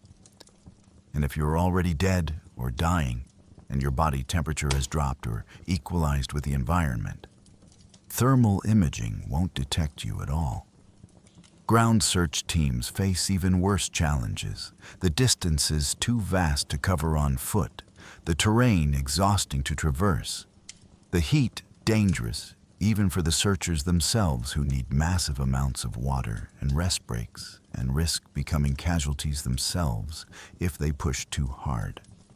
Satellite imagery is occasionally useful for finding wreckage or vehicles, but essentially useless for finding individual people in open desert unless you get extremely lucky with timing, and the person happens to be in an unusual location or creating some distinctive ground signature. The international standard for search and rescue says that survival time dictates search urgency. And with desert survival times measured in hours, there's almost no margin for error. Searches need to begin immediately and be conducted with maximum intensity because every hour of delay exponentially reduces the chance of finding the person alive. But initiating a search requires knowing someone is missing, which requires them failing to check in or show up somewhere expected, which might not happen for days if you were traveling alone, or if people back home think you're somewhere else, or if you were somewhere you weren't supposed to be, and nobody knows to look for you.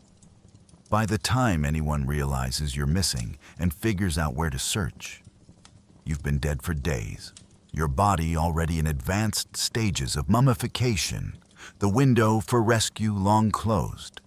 The search transformed from rescue to recovery, from saving a life to retrieving remains.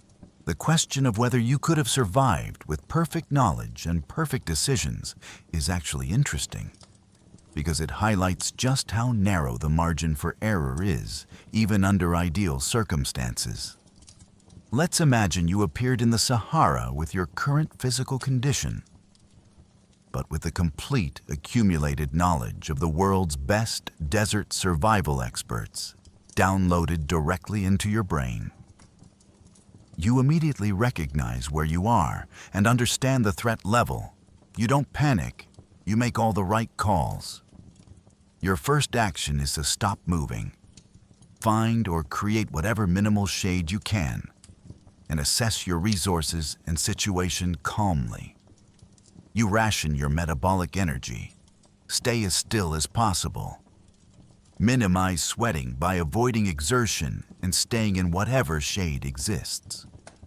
You use your clothing strategically, creating head covering that protects from sun while allowing ventilation, understanding the insulation principles that make loose, flowing garments superior to tight, minimal clothing. You navigate by the sun and stars competently, heading in the optimal direction toward the nearest known settlement or water source based on educated guessing about your location. You move only during the coolest parts of the day, early morning and late evening, resting completely during peak heat hours, even though every instinct screams to keep moving and cover ground. You manage your psychological state, controlling panic and despair, maintaining the will to live and continue, making rational decisions even as dehydration begins impairing your cognition. You recognize the early signs of heat exhaustion and hyperthermia and take corrective action before they become critical. Even with all this perfect knowledge and perfect execution, you're probably still dead within 24 to 36 hours maximum, unless you get extraordinarily lucky and stumble across water or encounter a rescue party completely by chance. The fundamental problem is that knowledge can't create water where none exists, can't lower the air temperature or reduce the solar radiation, can't teleport you to safety or summon help from the void. Knowledge helps, absolutely helps, probably doubles or triples your survival time compared to panicked, ignorant responses. But double or triple a 6-hour survival time is still only 12 to 18 hours. Still not enough time to walk out of the deep Sahara or wait for rescue that isn't coming. The desert doesn't care how much you know, doesn't give bonus points for understanding the mechanisms of your death, doesn't make exceptions for people who studied survival manuals. It kills you with the same indifferent efficiency, whether you die ignorant and terrified or knowledgeable and resigned, whether you fight to the end or give up early, whether you curse the universe or accept your fate with equanimity. This is actually the most terrifying aspect of the Sahara, not that it's difficult to survive, but that it's nearly impossible to survive, even when you do everything right, even when you have skills and knowledge and training, even when you're fit and prepared and lucky.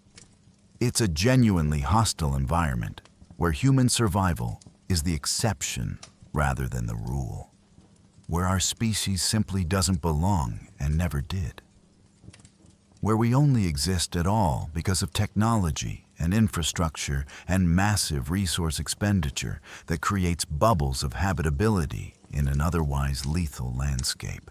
Let's talk about the people who actually do survive desert ordeals, the statistical anomalies who beat the odds and live to tell about it, because their stories reveal patterns and factors that might offer some hope, or at least understanding of what separates survival from death in these extreme situations.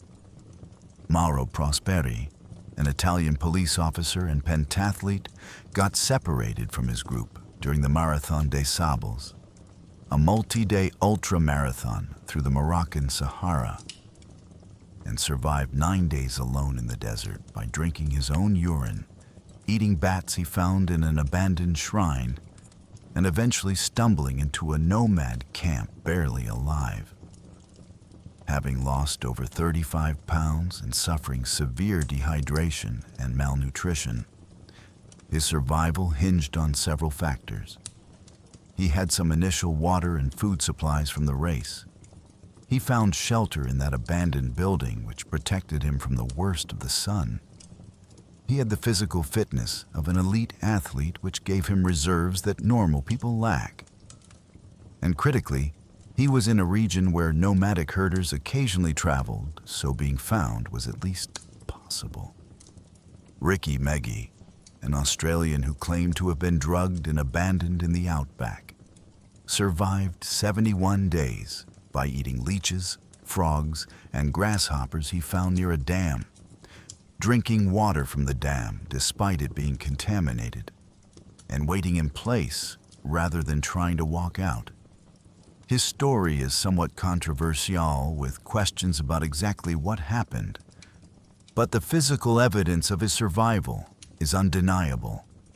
Emerging from the desert, having lost over 100 pounds, skeletal and near death, but alive.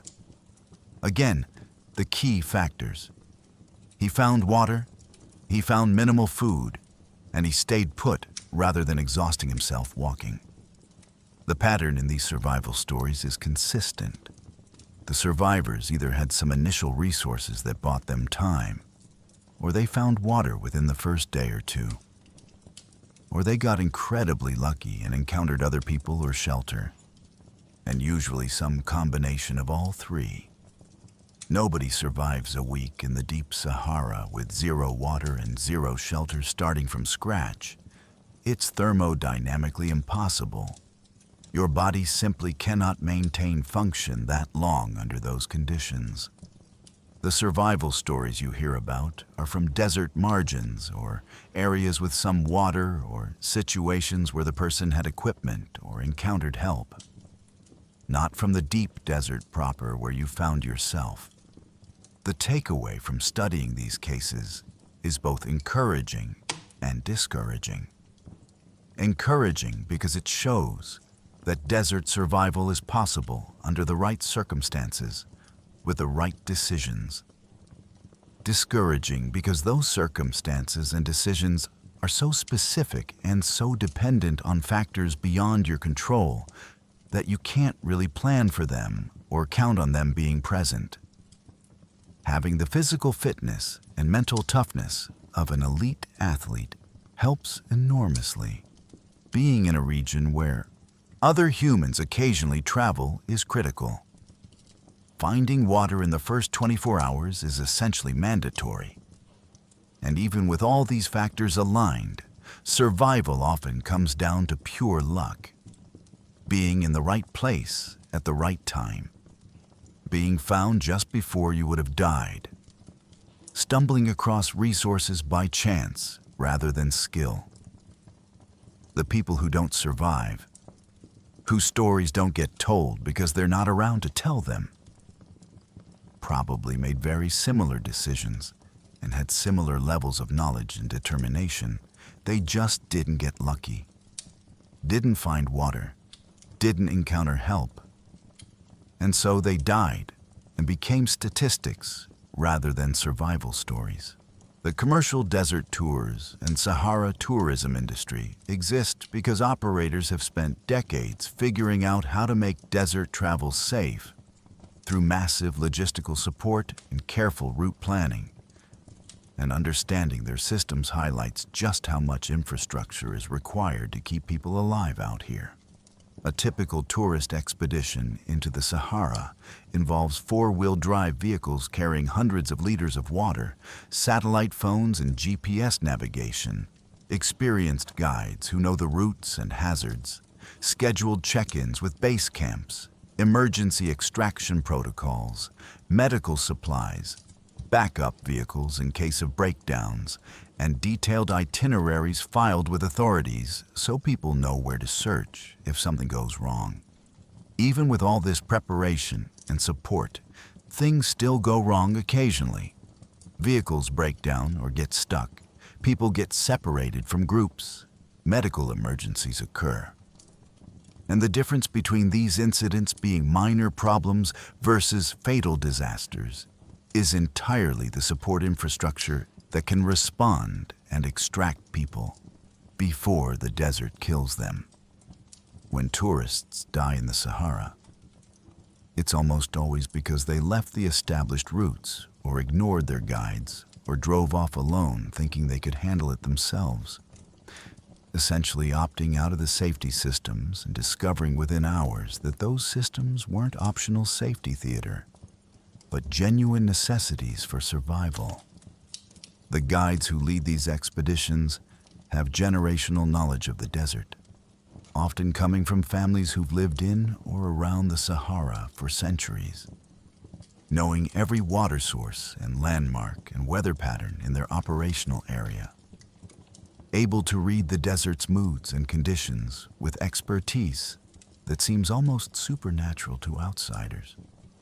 They know which routes are passable in which seasons, where flash flood dangers exist during the rare rains, which areas are prone to sandstorms, where the sand is too soft for vehicles and where it's firm enough to drive.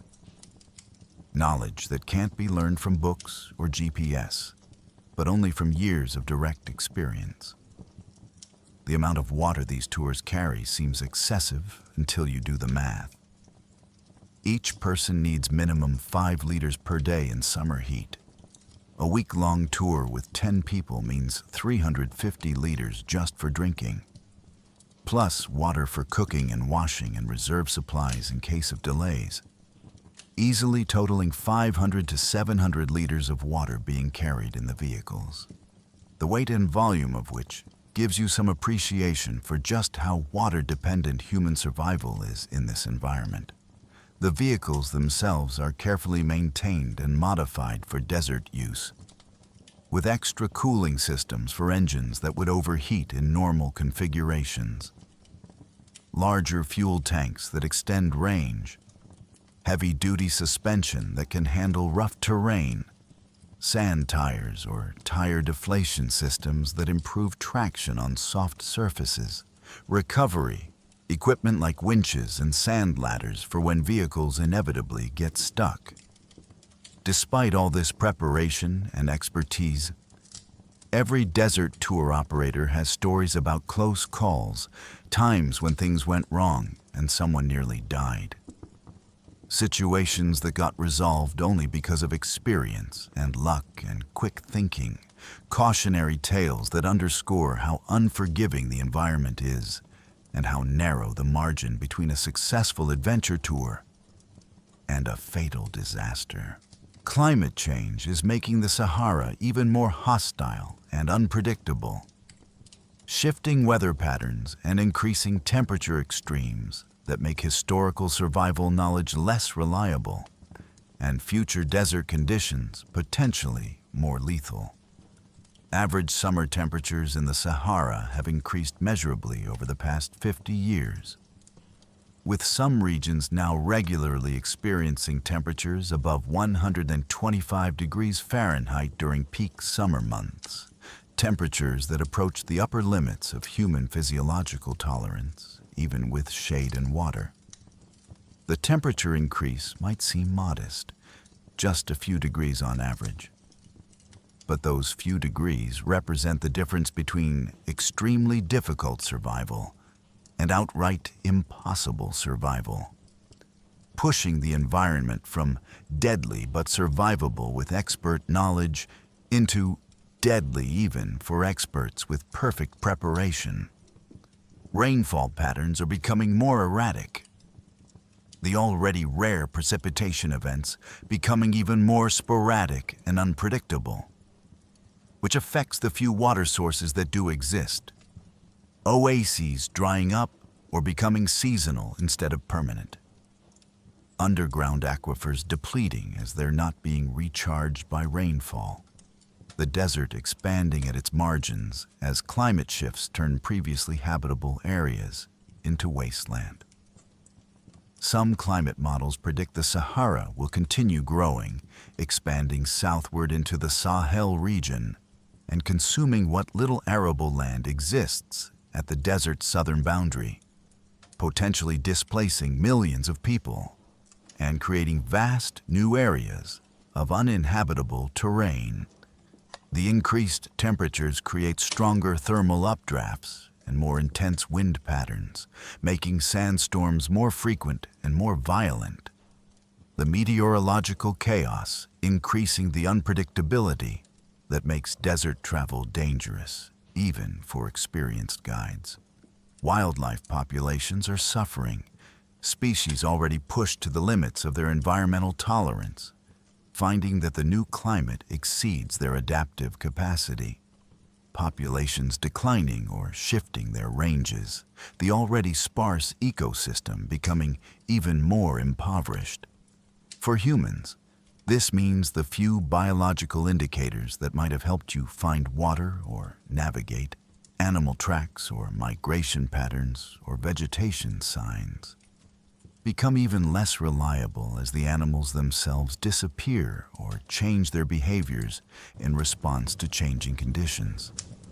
The irony is that the same human activities driving climate change also increase the likelihood that people will find themselves stranded in deserts, whether through increased drought-forcing migration, through resource extraction activities pushing industrial operations into remote areas, through adventure tourism bringing more people into dangerous environments, or through political instability and conflict that create refugee crises in desert regions.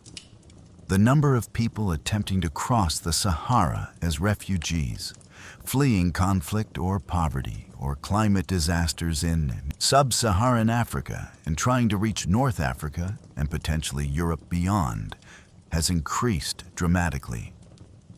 And the death toll is staggering, thousands of people dying every year in the desert, their bodies rarely recovered, their deaths often not even recorded, just people disappearing into the sand and being forgotten.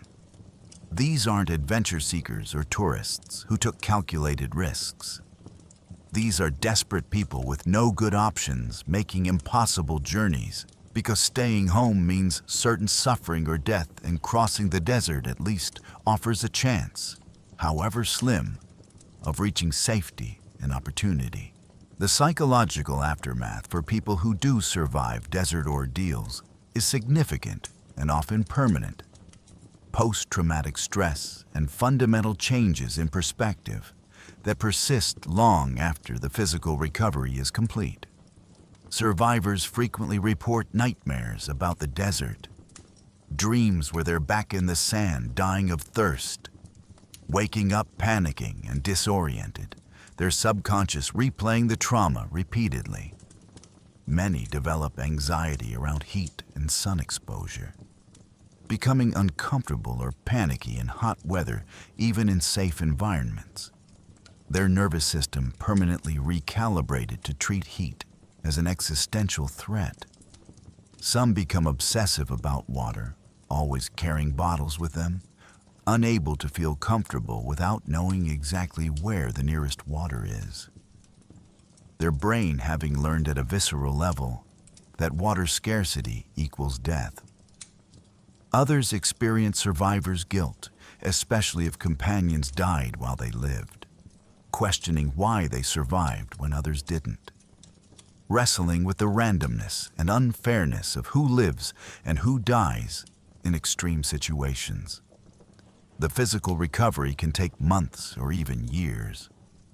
Organs damaged by dehydration and hyperthermia, sometimes developing chronic problems. Kidneys weakened and prone to stones or infection. Skin damage by UV exposure, showing premature aging or developing cancers years later. Cognitive issues from the brain damage, potentially causing memory problems or concentration difficulties that persist.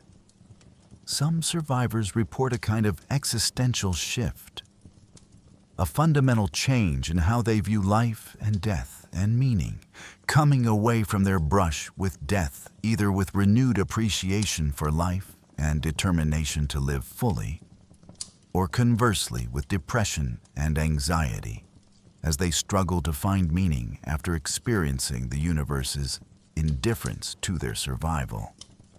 The recovery process often involves therapy, both for the PTSD and for the philosophical and existential questions the experience raises. Working through the trauma and trying to integrate the experience into their life narrative in a way that doesn't consume them. Many survivors become advocates for desert safety or work in search and rescue, channeling their experience into helping others avoid similar ordeals or improving response systems, finding meaning through prevention and preparation. Others simply want to forget, never speak about it, never return to deserts, spending the rest of their lives avoiding any reminder of the worst days of their existence. The medical literature on extreme survival situations shows that psychological outcomes are often worse for people who had longer ordeals. The duration of suffering correlating with severity of long-term trauma. Someone who suffered for 9 days, like Prosperi, having more severe lasting effects than someone rescued after 1 day. There's also evidence that people who maintained agency during their ordeal, who made decisions and took actions even if those actions were ultimately futile, tend to have better psychological outcomes than people who were completely helpless, the sense of having fought back providing some protection against learned helplessness and depression. The survival story itself can be both curse and blessing, something that defines you in the eyes of others and in your own self-conception. An identity as desert survivor that brings both recognition and burden. People always wanting to hear the story, always focusing on that one event as if it's the most interesting thing about you, when you'd rather be known for other aspects of your life and personality. Technology offers some hope for improving desert survival odds, innovations in emergency signaling, water finding, and protection from elements that could potentially make the difference between life and death if they become widely available and properly deployed. Personal locator beacons, PLBs, are satellite-based emergency devices that send distress signals with GPS coordinates to rescue coordination centers anywhere on Earth, requiring no cell service or infrastructure, working even in the most remote locations as long as they have a clear view of the sky. These devices have saved countless lives in wilderness emergencies. But they require several critical factors. You need to have one with you. It needs to be registered to your identity so rescuers know who they're looking for. The battery needs to be charged, and you need to activate it early enough that rescue can arrive before you die, which in the Sahara might mean activating it within the first hour or two of realizing you're in trouble. Satellite messengers go beyond simple distress signals to allow two-way communication, letting you describe your situation and receive updates on rescue progress, providing information that helps rescuers prepare appropriate response. But again, they're useless if you don't have one, or if the extreme heat causes electronics failure. Solar stills and atmospheric water generators represent technologies for extracting water from the environment. Devices that can condense moisture from air or distill contaminated water using solar energy, theoretically providing drinkable water even in the desert. But current versions are bulky, expensive, require specific conditions to work effectively, and produce water at rates measured in milliliters per hour, not nearly fast enough to replace your fluid losses in extreme heat. Advanced clothing materials that enhance cooling through phase change materials or enhanced evaporative properties are in development. Fabrics that could significantly improve your heat tolerance and reduce water loss. But they're not widely available and still require water to work. Can't create cooling from nothing. Drone technology is improving search and rescue capabilities. Unmanned aerial vehicles equipped with thermal cameras and AI-assisted target recognition able to search areas faster and more thoroughly than manned aircraft, potentially finding lost people more quickly. But this technology is only useful if a search is launched and drones are deployed. Which brings us back to the fundamental problem that someone needs to know you're missing and approximately where to look. There's research into biological augmentation and pharmaceutical interventions that could enhance human heat tolerance or water conservation. Drugs that might reduce metabolic water needs or increase heat dissipation efficiency. But these remain experimental and ethically complex. The side effects and long-term consequences uncertain. The reality is that while technology has made planned desert travel much safer, it's done relatively little to improve outcomes for people who find themselves unexpectedly stranded without preparation. Because the technologies that could help need to be carried with you and maintained and used correctly. Requirements that don't apply when you spontaneously appear in the Sahara with nothing. The most promising technological development might actually be improved tracking and monitoring systems that make it harder for people to go missing in the first place. Systems that automatically alert authorities if someone deviates from planned routes or fails to check in, creating safety nets that trigger searches before the person is critically endangered, prevention rather than rescue being the most effective survival strategy. The economic and political realities of the Sahara region complicate survival and rescue because national boundaries and jurisdictional issues affect who responds to emergencies and how quickly they can act. The Sahara spans multiple countries, including Morocco, Algeria, Tunisia, Libya, Egypt, Mauritania, Mali, Niger, Chad, and Sudan. Each with different governance systems, different resources, different priorities, and different relationships with Western countries whose citizens might need rescue.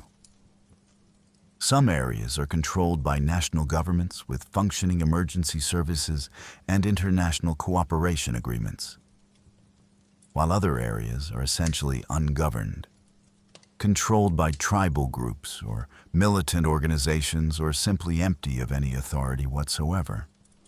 If you disappear in the Moroccan Sahara near tourist areas, there's established search and rescue infrastructure and political will to find you because tourism is economically important and Morocco wants to maintain its international reputation. Meaning you might get a professional coordinated search effort. If you disappear in the Libyan desert during a period of civil war and governmental collapse, there might be nobody capable of or interested in mounting a search. Your distress going unanswered because the state infrastructure simply doesn't exist to respond. Some regions are actively dangerous, even for rescue teams. Areas where terrorism or banditry or ongoing conflict make it unsafe for helicopters to fly or ground teams to operate, meaning that even if authorities know you're there and want to help, they can't send rescuers into areas where the rescuers themselves would likely be killed or captured.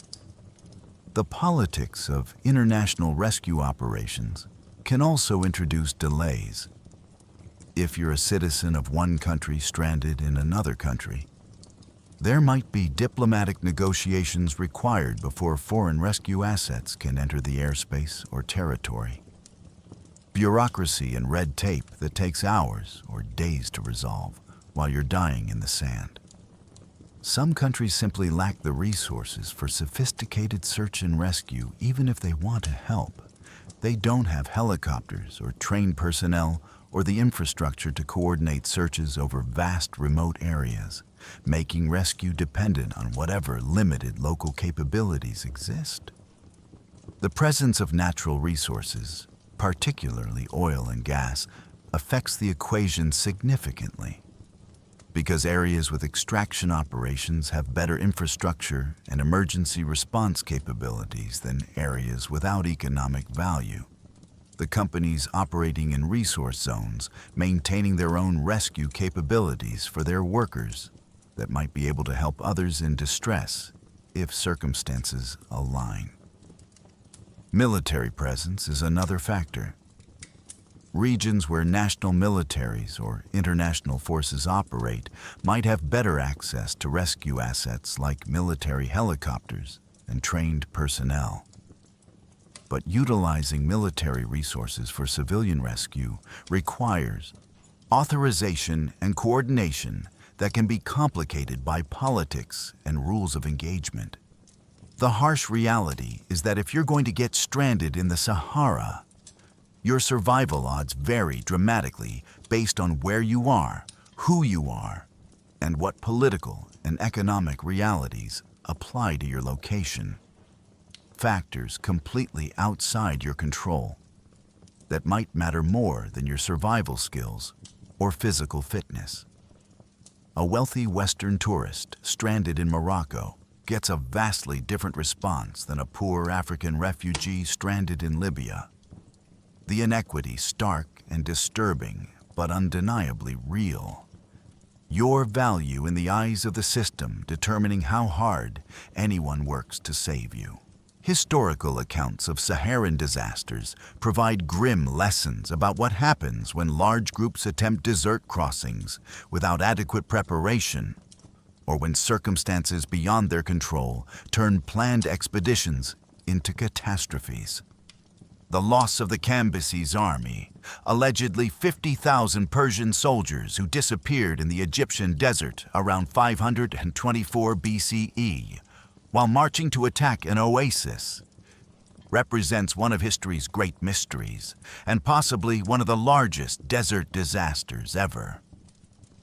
Though the historical evidence is debatable and the story might be partly mythological, more reliably documented is the fate of various military expeditions and colonial forces who underestimated the Sahara and paid with thousands of lives, armies that ran out of water or got caught in sandstorms or simply misjudged the distances and difficulty, leaving trails of bodies across the sand. The French conquest of the Sahara in the 19th and early 20th centuries cost thousands of lives. Soldiers and officers dying of heat and thirst and disease. The Foreign Legion specifically building a reputation for accepting desperate men and sending them to die in the desert. Casualties mounting until the French finally established the roots and infrastructure that made their colonial presence sustainable. More recently, the disappearance of entire groups of refugees attempting to cross from sub-Saharan Africa to North Africa demonstrates that group size offers no protection when water runs out. Dozens of people found dead together after their vehicle broke down or they got lost, dying as a group because the fundamental problem of no water affects everyone equally. The annals of exploration are filled with desert disasters. Expeditions that started with confidence and resources, but encountered unexpected problems and spiraled into tragedy. The common pattern being that once things start going wrong in the desert, cascading failures happen rapidly, one problem creating another, which creates another, until the situation becomes unrecoverable. A vehicle breakdown seems manageable until you realize you're 100 miles from anywhere, and walking that distance without enough water is impossible. So you wait with the vehicle hoping for rescue. But the extreme heat trapped inside the broken vehicle accelerates dehydration. And after 2 days, you're forced to choose between staying with the vehicle and dying of heat, or leaving to search for help and dying of exposure. neither choice offering real survival odds. The lesson from these historical disasters is that numbers don't help. Resources help temporarily, but only delay the inevitable if the fundamental problems aren't solved. And the desert is extremely unforgiving of mistakes or bad luck, regardless of how prepared or capable you think you are going in. Every disaster has its own specific circumstances and causes, but the underlying commonality is that the Sahara creates conditions where survival margins are so narrow that any significant problem becomes potentially catastrophic, where redundancy and backup plans that would save you in other environments aren't enough because the environment itself is hostile enough to overwhelm most contingencies. The specific physiological mechanisms of death by dehydration and hyperthermia are worth understanding in clinical detail because the process is horrifying and precise. Your body failing in a sequence that's been documented extensively in medical literature from tragic real-world cases. As blood volume drops from fluid loss, your heart struggles to maintain adequate circulation pressure. The reduced volume meaning less blood reaches your peripheral tissues with each heartbeat. Oxygen and nutrient delivery declining even as cellular metabolic demands remain high. Your brain receives prioritized blood flow, the body sacrificing peripheral circulation to keep the critical central nervous system functioning as long as possible. But eventually, even prioritization isn't enough, and cerebral blood flow drops below critical thresholds. Neurons begin failing when they can't get enough oxygen and glucose. The cells switching to anaerobic metabolism that produces lactic acid as a waste product. The acidification of brain tissue causing further damage and dysfunction in a feedback loop that accelerates neural death. The blood-brain barrier, normally a tightly controlled interface that protects your brain from toxins and maintains precise chemical balance, begins breaking down under the stress of hyperthermia and ischemia, allowing proteins and inflammatory molecules to leak into brain tissue and causing edema, swelling that increases intracranial pressure because the skull is a fixed volume container and swelling tissue has nowhere to expand. This increased pressure further compromises blood flow, compressing blood vessels and reducing perfusion, creating another vicious cycle where swelling causes ischemia, which causes more swelling, which causes more ischemia. Your liver undergoes massive cellular death, hepatocytes dying as their energy supplies run out and their membranes lose integrity. Liver enzymes spilling into your bloodstream in quantities that would show up on blood tests as catastrophically elevated, indicating acute liver failure. The liver's hundreds of metabolic functions begin failing simultaneously. You can't synthesize proteins properly, can't metabolize toxins, can't regulate blood sugar, can't produce clotting factors. Every system dependent on liver function beginning to malfunction. Your kidneys experience acute tubular necrosis, the cells lining the kidney tubules literally dying and sloughing off into the tubules, blocking them with cellular debris and completely shutting down urine production. Waste products that should be filtered out instead accumulating in your blood to toxic levels. The muscle breakdown, rhabdomyolysis, releases myoglobin into your bloodstream, the protein overwhelming your kidney's ability to filter it and causing direct toxic damage to any remaining functional kidney tissue. The myoglobin potentially crystallizing in the tubules and causing complete obstruction. Your gut lining, normally a barrier between your intestinal contents and your bloodstream, becomes ischemic and permeable. Bacteria from your intestines potentially translating into your bloodstream. and causing sepsis on top of everything else. Though at this point, sepsis is the least of your problems since you're dying anyway. The final pathway is usually cardiac arrest from one of several mechanisms. The heart muscle itself, damaged by hyperthermia and ischemia, simply stops contracting. Or dangerous arrhythmias develop from the electrolyte chaos and cardiac electrical system disruption. Or the blood pressure drops so low that even though the heart is still beating, it's not moving blood effectively enough to sustain life. Functional circulatory collapse. The comparison between death in the Sahara and other extreme environment deaths reveals interesting patterns about how different hostile environments kill humans and which might be better or worse ways to die, if such comparisons have any meaning. Death by freezing in Arctic or high-altitude environments follows a different timeline and mechanism. Hypothermia shutting down your body more gradually, consciousness fading more peacefully as your brain cools and metabolic processes slow.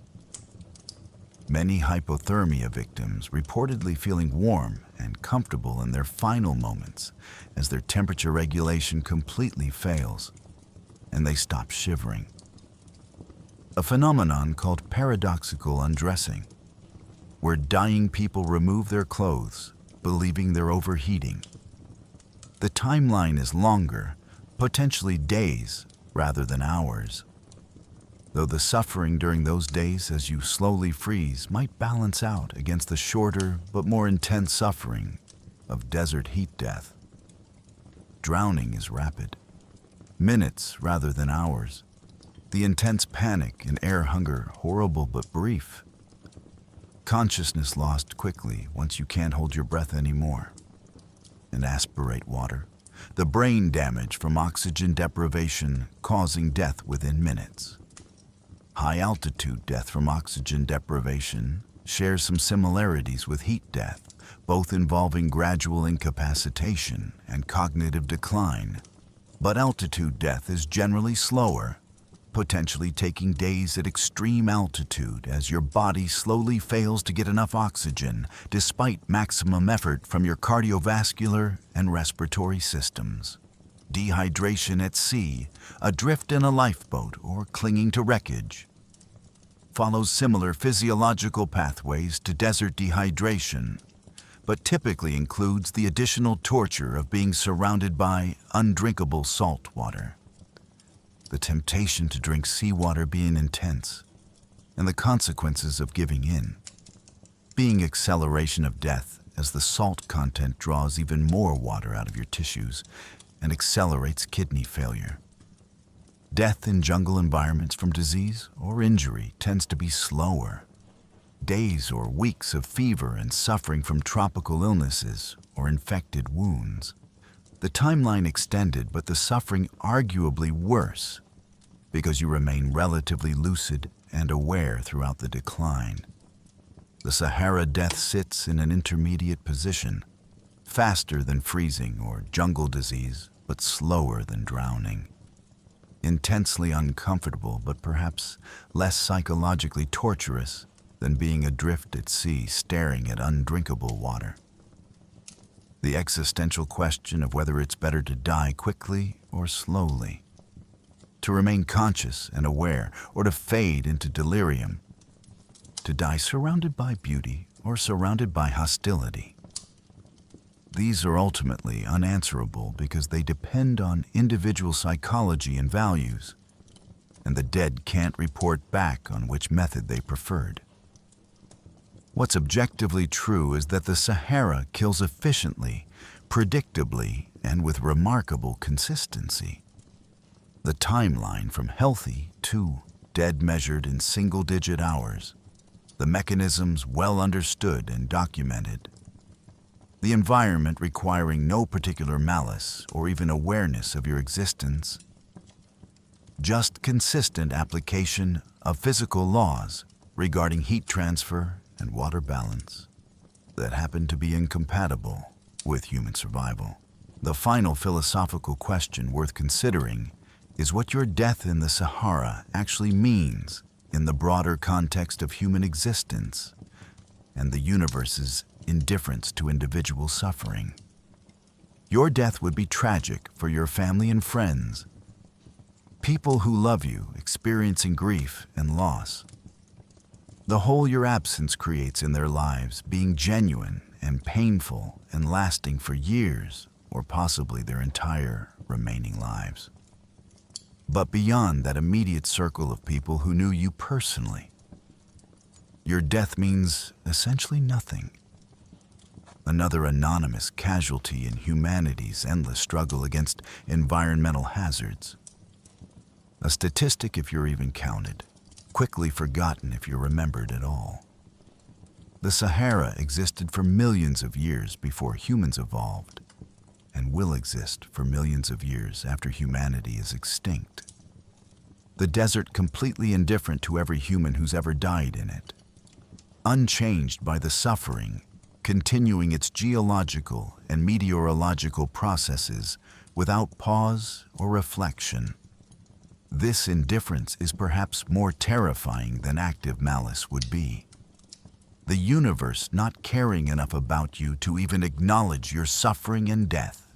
Your existence and non-existence making exactly zero difference to the cosmos. Your thoughts and feelings and experiences mattering only to you and the handful of other humans who care about you. The rest of reality proceeding exactly as it would have if you'd never been born. Some people find comfort in religion or spirituality that assigns cosmic meaning to suffering. Frameworks that suggest your death serves some purpose or teaches some lesson or fits into a divine plan. Beliefs that make the suffering more bearable by providing context and meaning beyond random chance. Others find the randomness and meaninglessness liberating in its own way. The freedom from cosmic judgment, the universe's indifference, meaning you're free to create your own meaning and values without needing to satisfy some external standard. The Sahara doesn't care about your theology or philosophy, doesn't adjust its lethality based on whether you believe your death has meaning, kills the faithful and the atheist with exactly equal efficiency and disinterest. Your legacy, if any, will be determined entirely by other humans, by whether anyone remembers your story or learns from your death or takes actions to prevent similar deaths. Human meaning assigned by human minds because meaning doesn't exist independently in the natural world. Perhaps the only universal truth is that dying alone in the desert gives you time to contemplate your own insignificance and mortality. In ways that sudden deaths don't allow, hours of slowly degrading consciousness during which you can think about your life and choices and regrets, can experience the full weight of your own impending non-existence, can feel the universe's indifference firsthand as the laws of thermodynamics and physiology grind you down without malice or mercy or awareness. Whether this contemplative dying is better or worse than instant death is unknowable, but it's distinctly human. This ability to be aware of our own death as it approaches, to experience existential dread and philosophical reflection while our bodies fail, consciousness persisting almost to the end and forcing us to witness our own extinction. The Sahara provides the setting, but the meaning, or meaninglessness, is something you bring with you. Your own interpretation of what it means to be a temporarily animated collection of matter facing inevitable dissolution back into the elements from which you came. Your atoms returning to the desert to be recycled into new configurations over geological timescales that make your individual existence seem like the briefest flicker, here and gone in cosmic instants. Your suffering and death is temporary and insignificant as a single grain of sand in the entire Sahara, indistinguishable and forgotten. Let's circle back to practical prevention and talk about what you should actually do if you're planning to visit or travel through desert regions. Because while we've established that unprepared, spontaneous Sahara appearance equals death, prepared, intentional desert travel can be done relatively safely with proper precautions and planning. The first and most critical rule is never travel alone. Always go with at least one other person and preferably a group. Because having companions means someone can go for help if you become incapacitated. Someone can share navigation duties and decision-making. Someone can provide psychological support and prevent panic. And multiple people dying simultaneously requires multiple simultaneous failures rather than a single point of failure. The second rule is always tell someone your itinerary. File a trip plan with authorities or reliable friends that includes your route, expected checkpoints, scheduled check-in times, and when you expect to return, creating a safety net where people will notice and respond if you don't show up when expected. The third rule is carry vastly more water than you think you'll need. The general guideline being 1 gallon per person per day minimum, and that's just for drinking in moderate conditions, double or triple that for summer heat or strenuous activity. And then carry additional emergency reserves beyond your planned consumption, water being heavy and bulky, but absolutely non-negotiable for desert survival. The fourth rule is have multiple redundant navigation systems, GPS plus paper maps plus compass plus knowledge of celestial navigation. Because any single system can fail through battery death or equipment damage or user error. And being lost in the desert transforms from adventure to emergency very rapidly. The fifth rule is appropriate vehicles if you're driving. Desert-capable four-wheel drive with proper tires and suspension and recovery equipment. Multiple vehicles traveling together, so if one breaks down, the others can provide assistance. Satellite communication systems that work when cellular service doesn't exist. The sixth rule is appropriate clothing. Loose, light-colored long-sleeve shirts and pants that protect from sun while allowing air circulation, wide-brimmed hats that shade your face and neck, sunglasses to protect eyes from UV and glare, avoiding the temptation to wear minimal clothing which just accelerates sunburn and dehydration. The seventh rule is start early and rest during peak heat. Doing your travel and physical activity during the coolest parts of the day, morning and evening. Finding or creating shade and resting during the afternoon hours when temperatures peak and exertion becomes dangerous. The eighth rule is know your limits and turn back early, having predetermined turnaround criteria based on time or distance or remaining supplies, not pushing further than you can safely return from. Remembering that summiting or completing the traverse or reaching the destination matters far less than surviving and going home. The ninth rule is emergency supplies beyond the basics. First aid kit including treatment for heat illness and dehydration. Emergency shelter like reflective blankets or tarps. Fire starting equipment for signaling and warmth at night. High energy food. Water purification capability, repair tools for vehicles and equipment. The 10th rule is education and training before you go. Taking wilderness first aid courses that cover heat-related emergencies, practicing with your equipment so you know how to use it under stress, studying the specific region you'll be visiting to understand its hazards and conditions, learning from the experience of others rather than discovering every danger firsthand. The role of luck in survival cannot be overstated. because even perfect preparation and execution can fail if circumstances turn against you.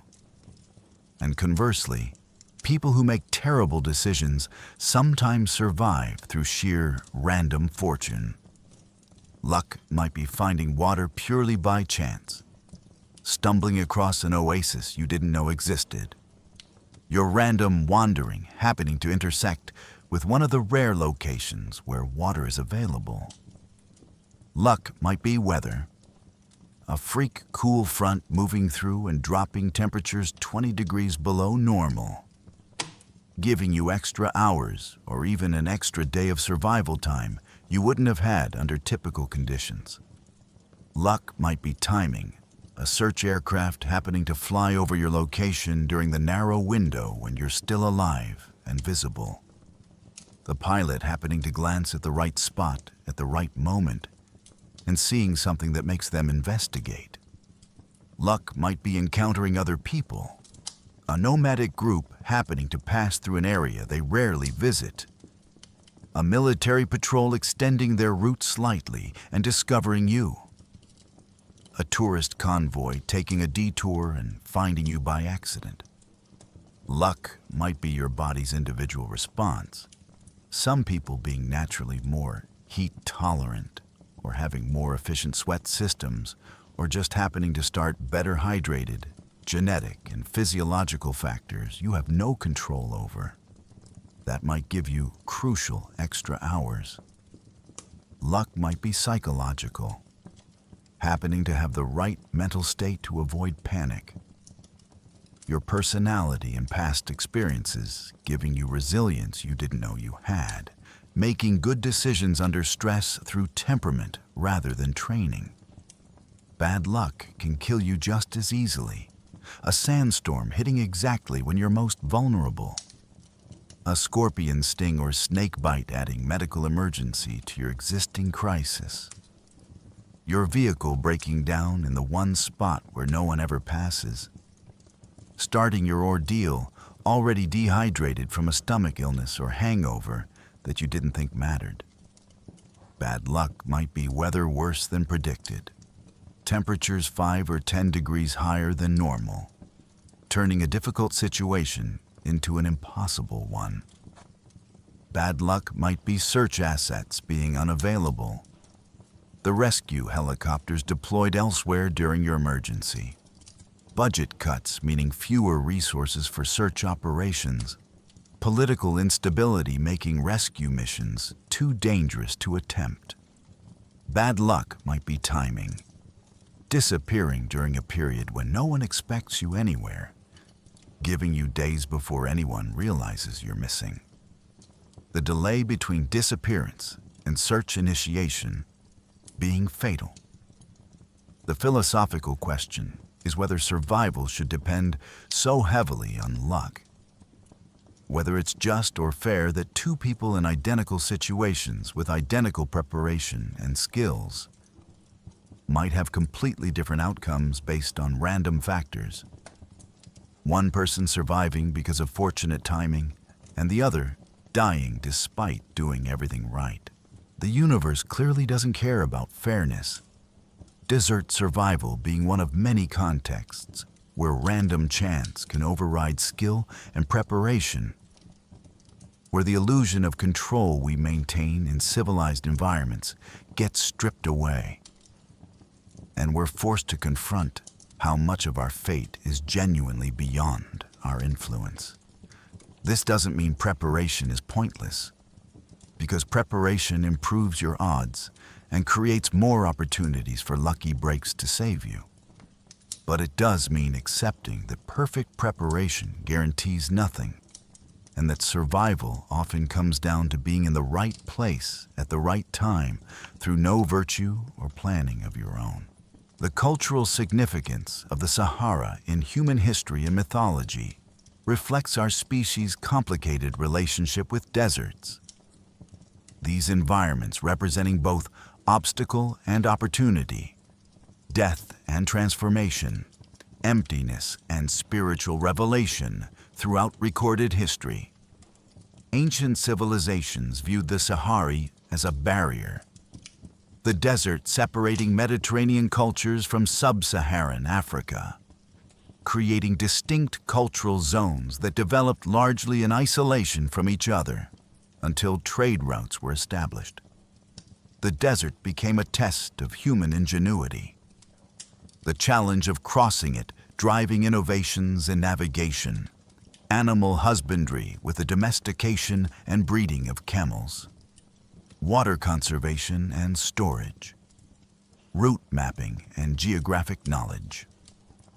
Religious traditions across multiple faiths incorporate desert wilderness as a place of spiritual testing and revelation. Moses wandering 40 years in the desert, Jesus spending 40 days in the wilderness being tempted, Muhammad receiving his revelations after meditation in desert caves. The harsh environment stripping away worldly distractions and forcing confrontation with ultimate questions.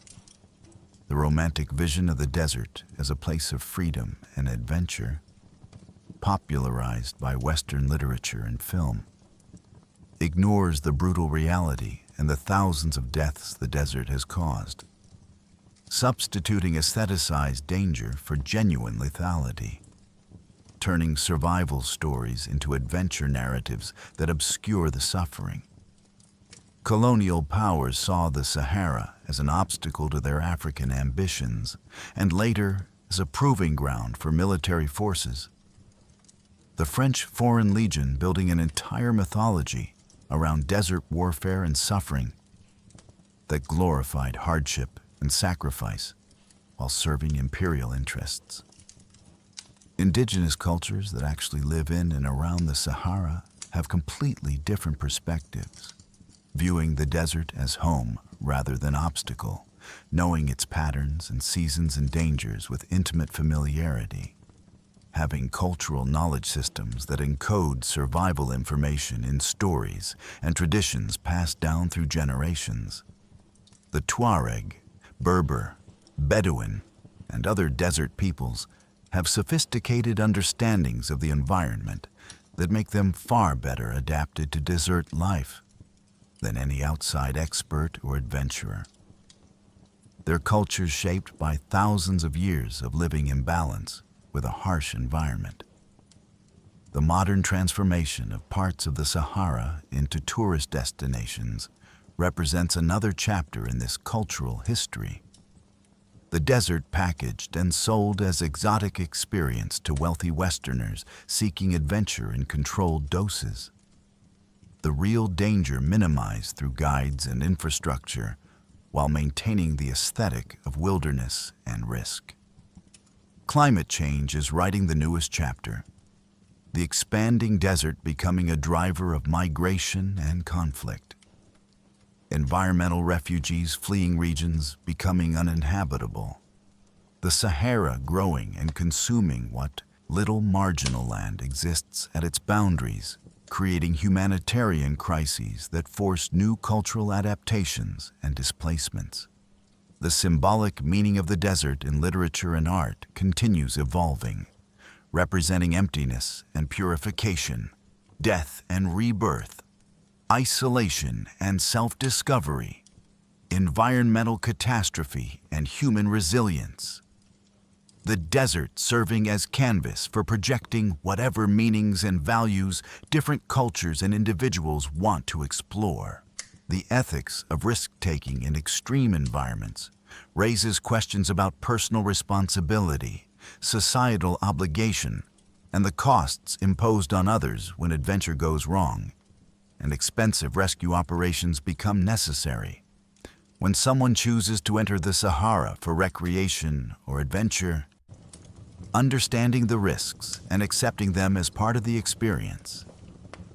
Should society bear the cost of rescuing them when things go wrong, potentially endangering rescue personnel and spending public resources that could be used elsewhere?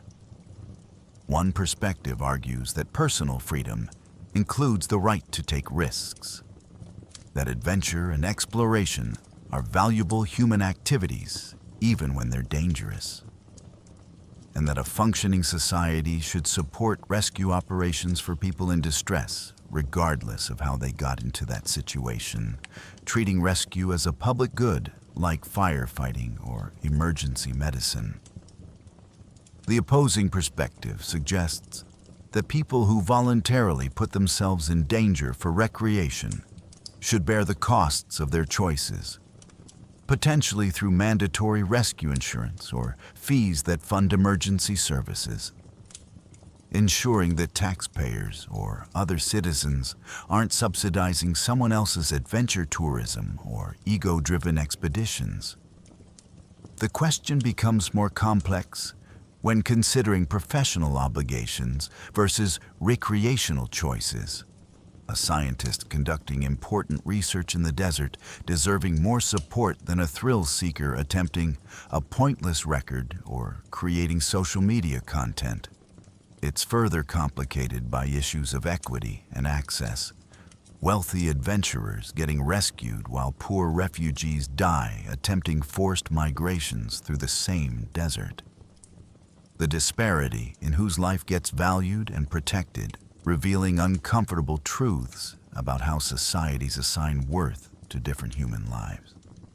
The rescue personnel themselves face ethical dilemmas, risking their own safety to save people who arguably created their own predicament.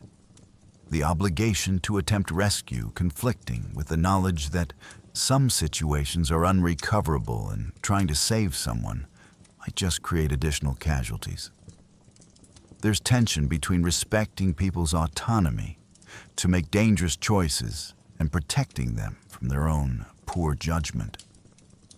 The paternalistic impulse to prevent stupid decisions conflicting with the liberal principle of individual freedom and self-determination. The desert itself is morally neutral on these questions, killing the deserving and undeserving with equal efficiency, making no distinction between the scientist and the tourist, the refugee and the adventurer, the prepared and the reckless, applying physical laws without moral consideration, and leaving the ethical questions for humans to wrestle with. Some argue that the existence of rescue infrastructure actually enables risky behavior, people attempting things they wouldn't try if they knew rescue wasn't available, creating moral hazard where the safety net encourages the very dangerous behavior it's meant to protect against. Others counter that rescue capability saves lives and that second-guessing whether someone deserves help is a distraction from the immediate moral imperative to save human life when possible. That we can debate ethics after everyone's safe, rather than making life or death decisions based on judgments about worthiness. The future of human presence in the Sahara will likely involve continued tension between expansion and retreat, technology enabling some new forms of desert habitation, while climate change makes other areas increasingly uninhabitable. The overall trajectory uncertain and dependent on economic, political, and environmental factors beyond anyone's complete control. Solar energy development represents one potential expansion vector. The Sahara's intense sunlight and vast empty spaces, making it theoretically ideal for massive solar installations that could generate enormous amounts of renewable energy. Projects like Desertec, proposing to power Europe with Saharan solar farms connected by long-distance transmission lines. The technical challenges are substantial. Maintaining equipment in sandstorm conditions, preventing sand accumulation on solar panels, protecting infrastructure from extreme temperature swings, securing installations in politically unstable regions. But solving these problems could transform parts of the desert into industrial zones, generating wealth and employment. Water extraction and management technologies might enable limited agricultural expansion in some areas. Deep aquifer drilling, desalination of fossil water, advanced irrigation systems potentially creating new oases or expanding existing ones. Though sustainability concerns about depleting non-renewable water sources remain critical, mining and resource extraction will likely continue and possibly expand. The Sahara, containing significant mineral deposits and potentially rare earth elements valuable for technology manufacturing, economic incentives driving industrial presence despite the harsh conditions and environmental costs. Tourism will probably grow. Adventure travel and cultural tourism bringing more people into managed desert experiences.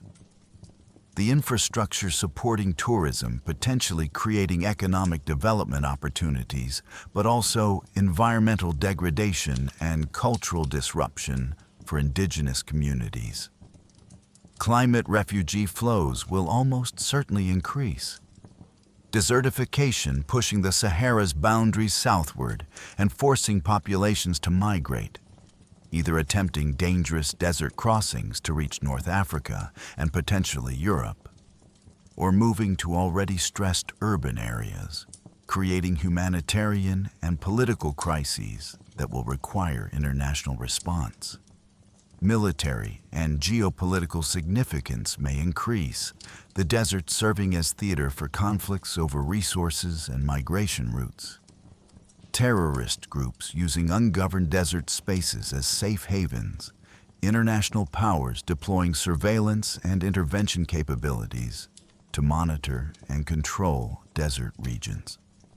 Scientific research will continue. Climate scientists studying desertification processes, ecologists documenting species adaptations and extinction, geologists exploring planetary analog sites where Saharan conditions resemble Mars and inform space exploration planning. The pessimistic scenario involves runaway climate change, making larger portions of the desert completely uninhabitable. Even with technology, existing settlements being abandoned as water sources fail and temperatures exceed human tolerance, even with artificial cooling. The Sahara expanding and consuming more territory. Humanity retreating from regions we currently occupy. The optimistic scenario involves technological solutions, enabling sustainable desert habitation, renewable energy powering extensive cooling and water extraction systems, new economic models creating prosperity in desert regions, global cooperation addressing climate change and reducing desertification pressure. The realistic scenario probably involves some combination, with localized success stories and developments alongside broader challenges and retreats, humanity's relationship with the Sahara continuing to evolve in complex and unpredictable ways. Personal accounts from survivors emphasize psychological factors that often matter as much as physical preparation, the mental state and emotional resilience that separates people who fight until rescue arrives from those who give up and die, even when survival might have been possible. Survivors consistently report that maintaining hope was critical, believing that rescue would come, or that they would find water, or that they would survive somehow, even when objective evidence suggested otherwise. The hope itself providing motivation to continue rather than surrendering to despair. They describe using mental tricks to break down overwhelming situations into manageable tasks, not thinking about needing to survive for days, but just focusing on getting through the next hour, then the next hour, reducing the psychological weight from crushing to merely heavy. Many survivors talk about finding meaning or purpose that sustained them, thinking about family they needed to return to, promises they'd made, goals they wanted to accomplish, creating psychological anchors that made survival feel imperative rather than optional. Some describe almost dissociative states, where they separated their suffering physical body from their essential self, observing their own distress with detachment that allowed them to continue functioning when normal emotional responses would have led to paralysis or panic. Religious or spiritual beliefs provided framework for some survivors. Prayer and faith giving comfort and structure. The belief that their fate was in divine hands rather than purely random chance, offering psychological relief even while facing death. Others found strength in anger or stubbornness, refusing to let the desert beat them, channeling negative emotions into determination and combativeness that kept them moving when despair might have stopped them. The survivors who died mentally before dying physically, who gave up hope and stopped fighting hours or days before their bodies actually failed, represent the tragic flip side, demonstrating that psychological defeat can be as fatal as physical failure. The accounts reveal that different people need different mental strategies, some thriving on hope while others need anger, some finding comfort in faith while others draw strength from atheistic defiance, some needing to think about loved ones while others need to block out emotional connections and focus purely on mechanical survival tasks. There's no universal psychological approach that works for everyone.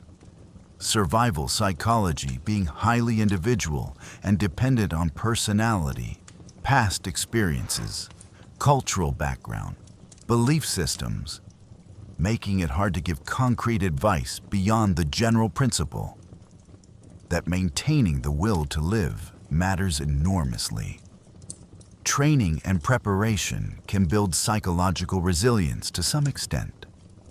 Stress inoculation through controlled exposure to difficult situations, building confidence through practicing skills, developing mental toughness through challenging experiences.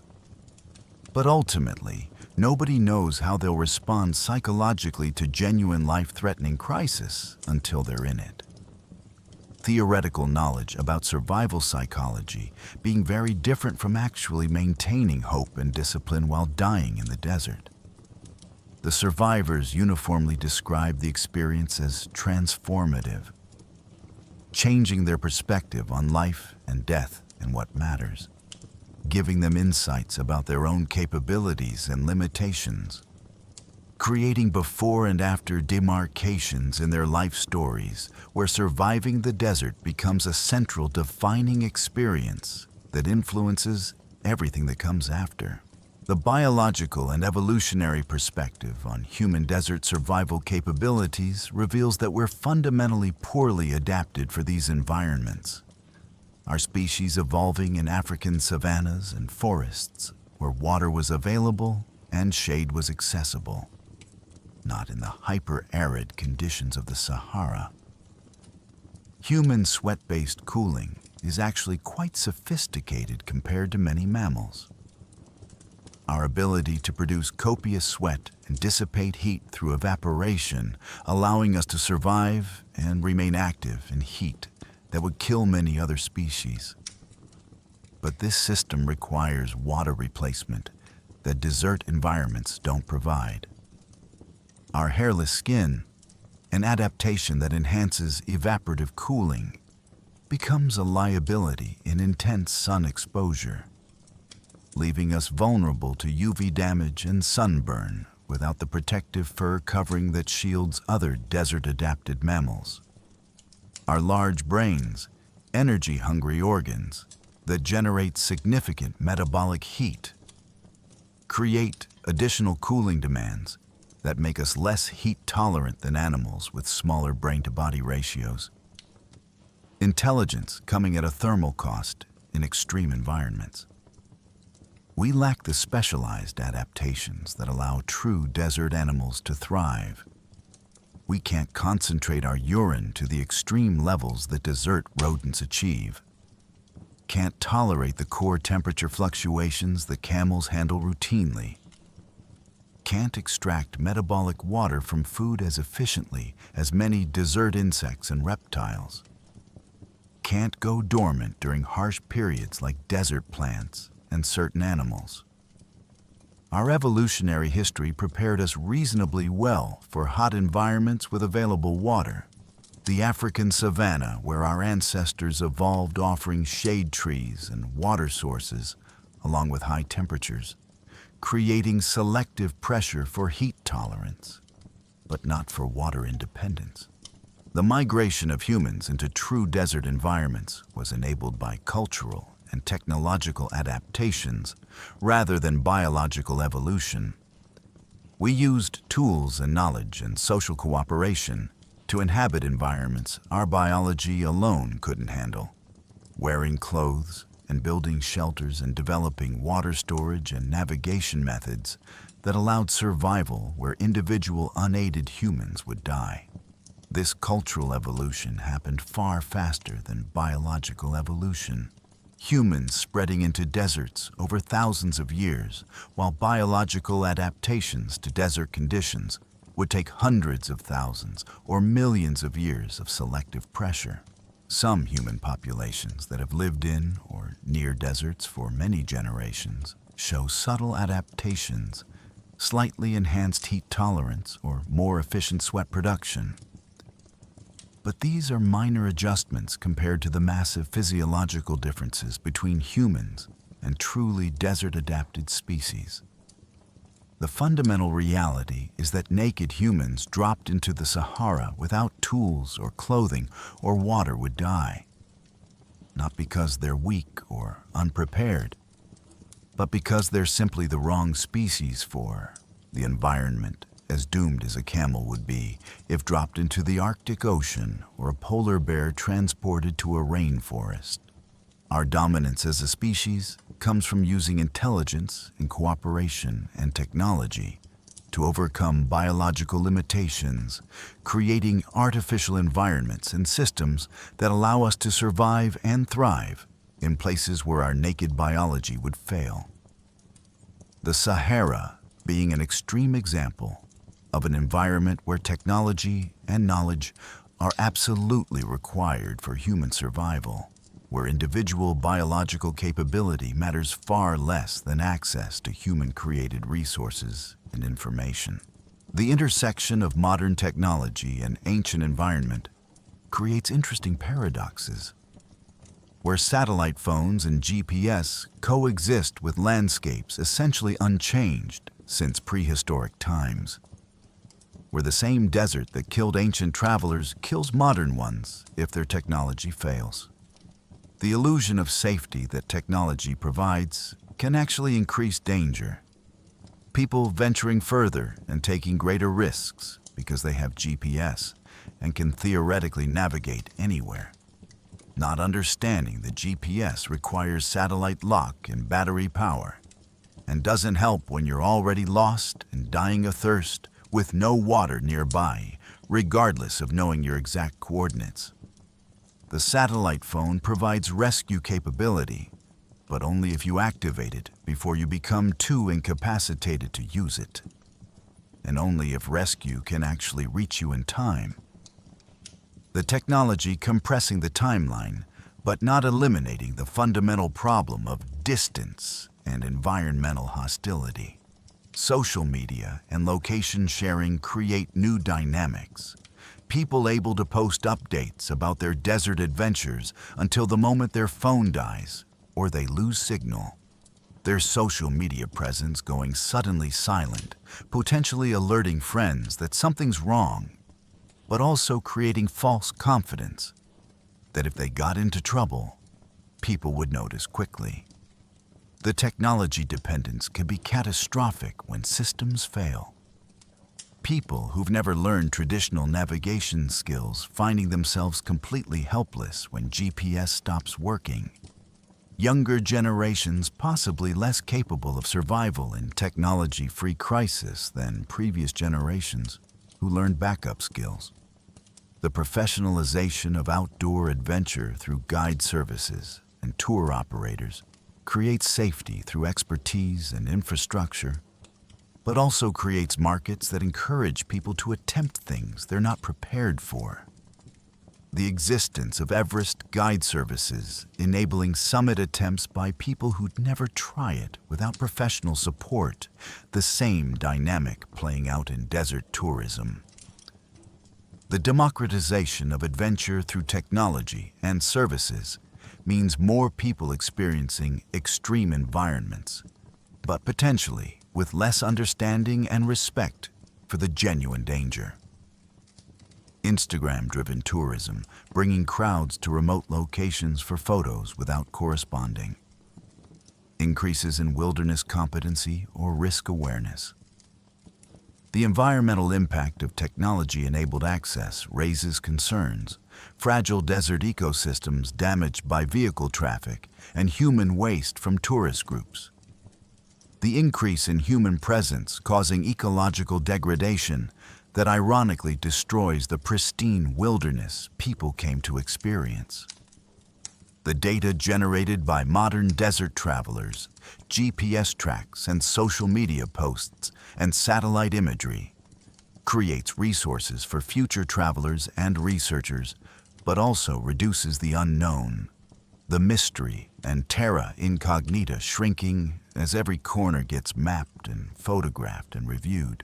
Some arguing this diminishes the adventure, while others counter that information saves lives and enables appreciation. The tension between maintaining wilderness character and ensuring visitors' safety creates management dilemmas. How much infrastructure to build? Whether to restrict access to protect both environment and visitors? Whether to charge fees that fund safety services but exclude less wealthy adventurers? Whether to require permits and competency testing before allowing desert travel? The question of whether future technology might actually make spontaneous Sahara survival possible without preparation leads to interesting speculation about potential developments that could change the fundamental dynamics we've discussed. Advanced materials might create super-insulating fabrics that provide extreme UV protection and thermal regulation while weighing almost nothing. Clothing that maintains comfortable body temperature across wide environmental ranges. Essentially portable climate control built into what you wear. Biotechnology might develop pharmaceutical interventions that dramatically reduce water requirements. Drugs that modify kidney function to extreme water conservation mode, or reduce metabolic rate to minimize fluid loss, though the side effects and long-term health impacts would need careful consideration. Nanotechnology could theoretically create water extraction from air, even in extremely low humidity. Molecular scale filters and condensers pulling moisture from atmosphere at rates that could support human hydration needs. Though this remains firmly in speculative territory with current technology. Genetic engineering might eventually allow voluntary modifications that enhance heat tolerance or water efficiency. Humans opting for camel-like adaptations or activating dormant genes from our evolutionary past, raising profound ethical questions about the desirability and consequences of such changes. Artificial intelligence and drone swarms might create omnipresent monitoring and rapid response capability. AI systems continuously scanning desert regions with networked sensors and autonomous rescue drones that respond to distress within minutes rather than hours, though the infrastructure requirements and costs would be enormous. Wearable medical devices might provide early warning and automated intervention. Sensors detecting dehydration and hyperthermia in early stages and automatically administering IV fluids or cooling measures, buying critical time for rescue. Though this requires carrying the medical supplies and power systems to support such capabilities. Quantum communication or advanced satellite networks might eliminate communication dead zones entirely, ensuring that anyone, anywhere can always call for help instantly. removing the isolation factor, though not eliminating the time required for physical rescue to arrive. The fundamental limitations remain physics and biology. You still need water and temperature regulation and protection from radiation, regardless of how sophisticated your technology. The second law of thermodynamics and basic human physiology not being negotiable through technical innovation. The realistic near-future scenario probably involves incremental improvements rather than revolutionary changes. Better emergency beacons and communication, more efficient water storage and purification, improved protective clothing and materials, enhanced rescue capabilities, but not elimination of desert danger. The Sahara remaining hostile, but perhaps with improved odds for prepared travelers. The speculative far future scenario might see deserts transformed through massive geoengineering, solar shades reducing radiation, atmospheric processors increasing humidity. But such planet-scale engineering raises questions about unintended consequences and whether we should fundamentally alter these environments or learn to live with them as they are. The philosophical question underlying all this speculation is whether the goal should be making deserts safe for unprepared humans or accepting that some environments require preparation and respect. Whether universal safety and accessibility serves human flourishing, or whether maintaining truly wild spaces where humans need skill and humility to survive provides important value. So here we are at the end, having walked through the entire brutal timeline of your Sahara death, understanding the mechanisms and inevitabilities, appreciating the narrow margins and harsh physics, recognizing both human fragility and resilience in the face of environmental extremes. The central truth remains unchanged from where we started. You wouldn't survive a day in the Sahara, not if you appeared there suddenly without preparation, not without water and shelter and knowledge, the environment being simply too hostile and your body too dependent on resources it can't create or find. The 6 hours from healthy to dead that we explored wasn't exaggeration or worst-case scenario. It's the actual expected timeline based on documented cases and physiological understanding, the Sahara being genuinely lethal on timescales measured in hours, not days, for unprepared people. But beyond the morbid details of dehydration and hyperthermia, beyond the specific physiological cascades and survival statistics, there's something profound about contemplating your own death in this specific way. Imagining yourself in an environment that would kill you with absolute certainty and remarkable efficiency. It strips away the comfortable illusions we maintain in daily life.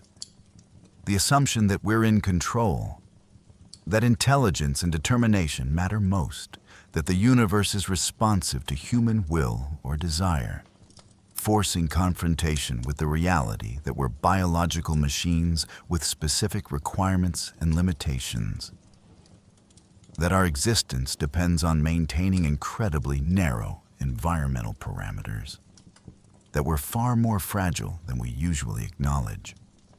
The Sahara serves as memento mori, a reminder of mortality, but more specifically, a reminder of contingency. How much of our survival and flourishing depends on accidents of geography and technology and social organization that we take for granted. The fact that you're reading this in comfort, probably climate-controlled environment with easy access to water and food and medical care, represents an incredibly specific and historically unusual set of circumstances. Most humans throughout history having far less security and far more immediate relationship with environmental threats. The story of your Sahara death is really a story about the human condition, our spectacular success as a species coming from our ability to cooperate and share knowledge and build systems that protect us from environments that would kill us individually. Civilization being fundamentally a project of creating bubbles of habitability in a universe that's mostly hostile to our specific form of life.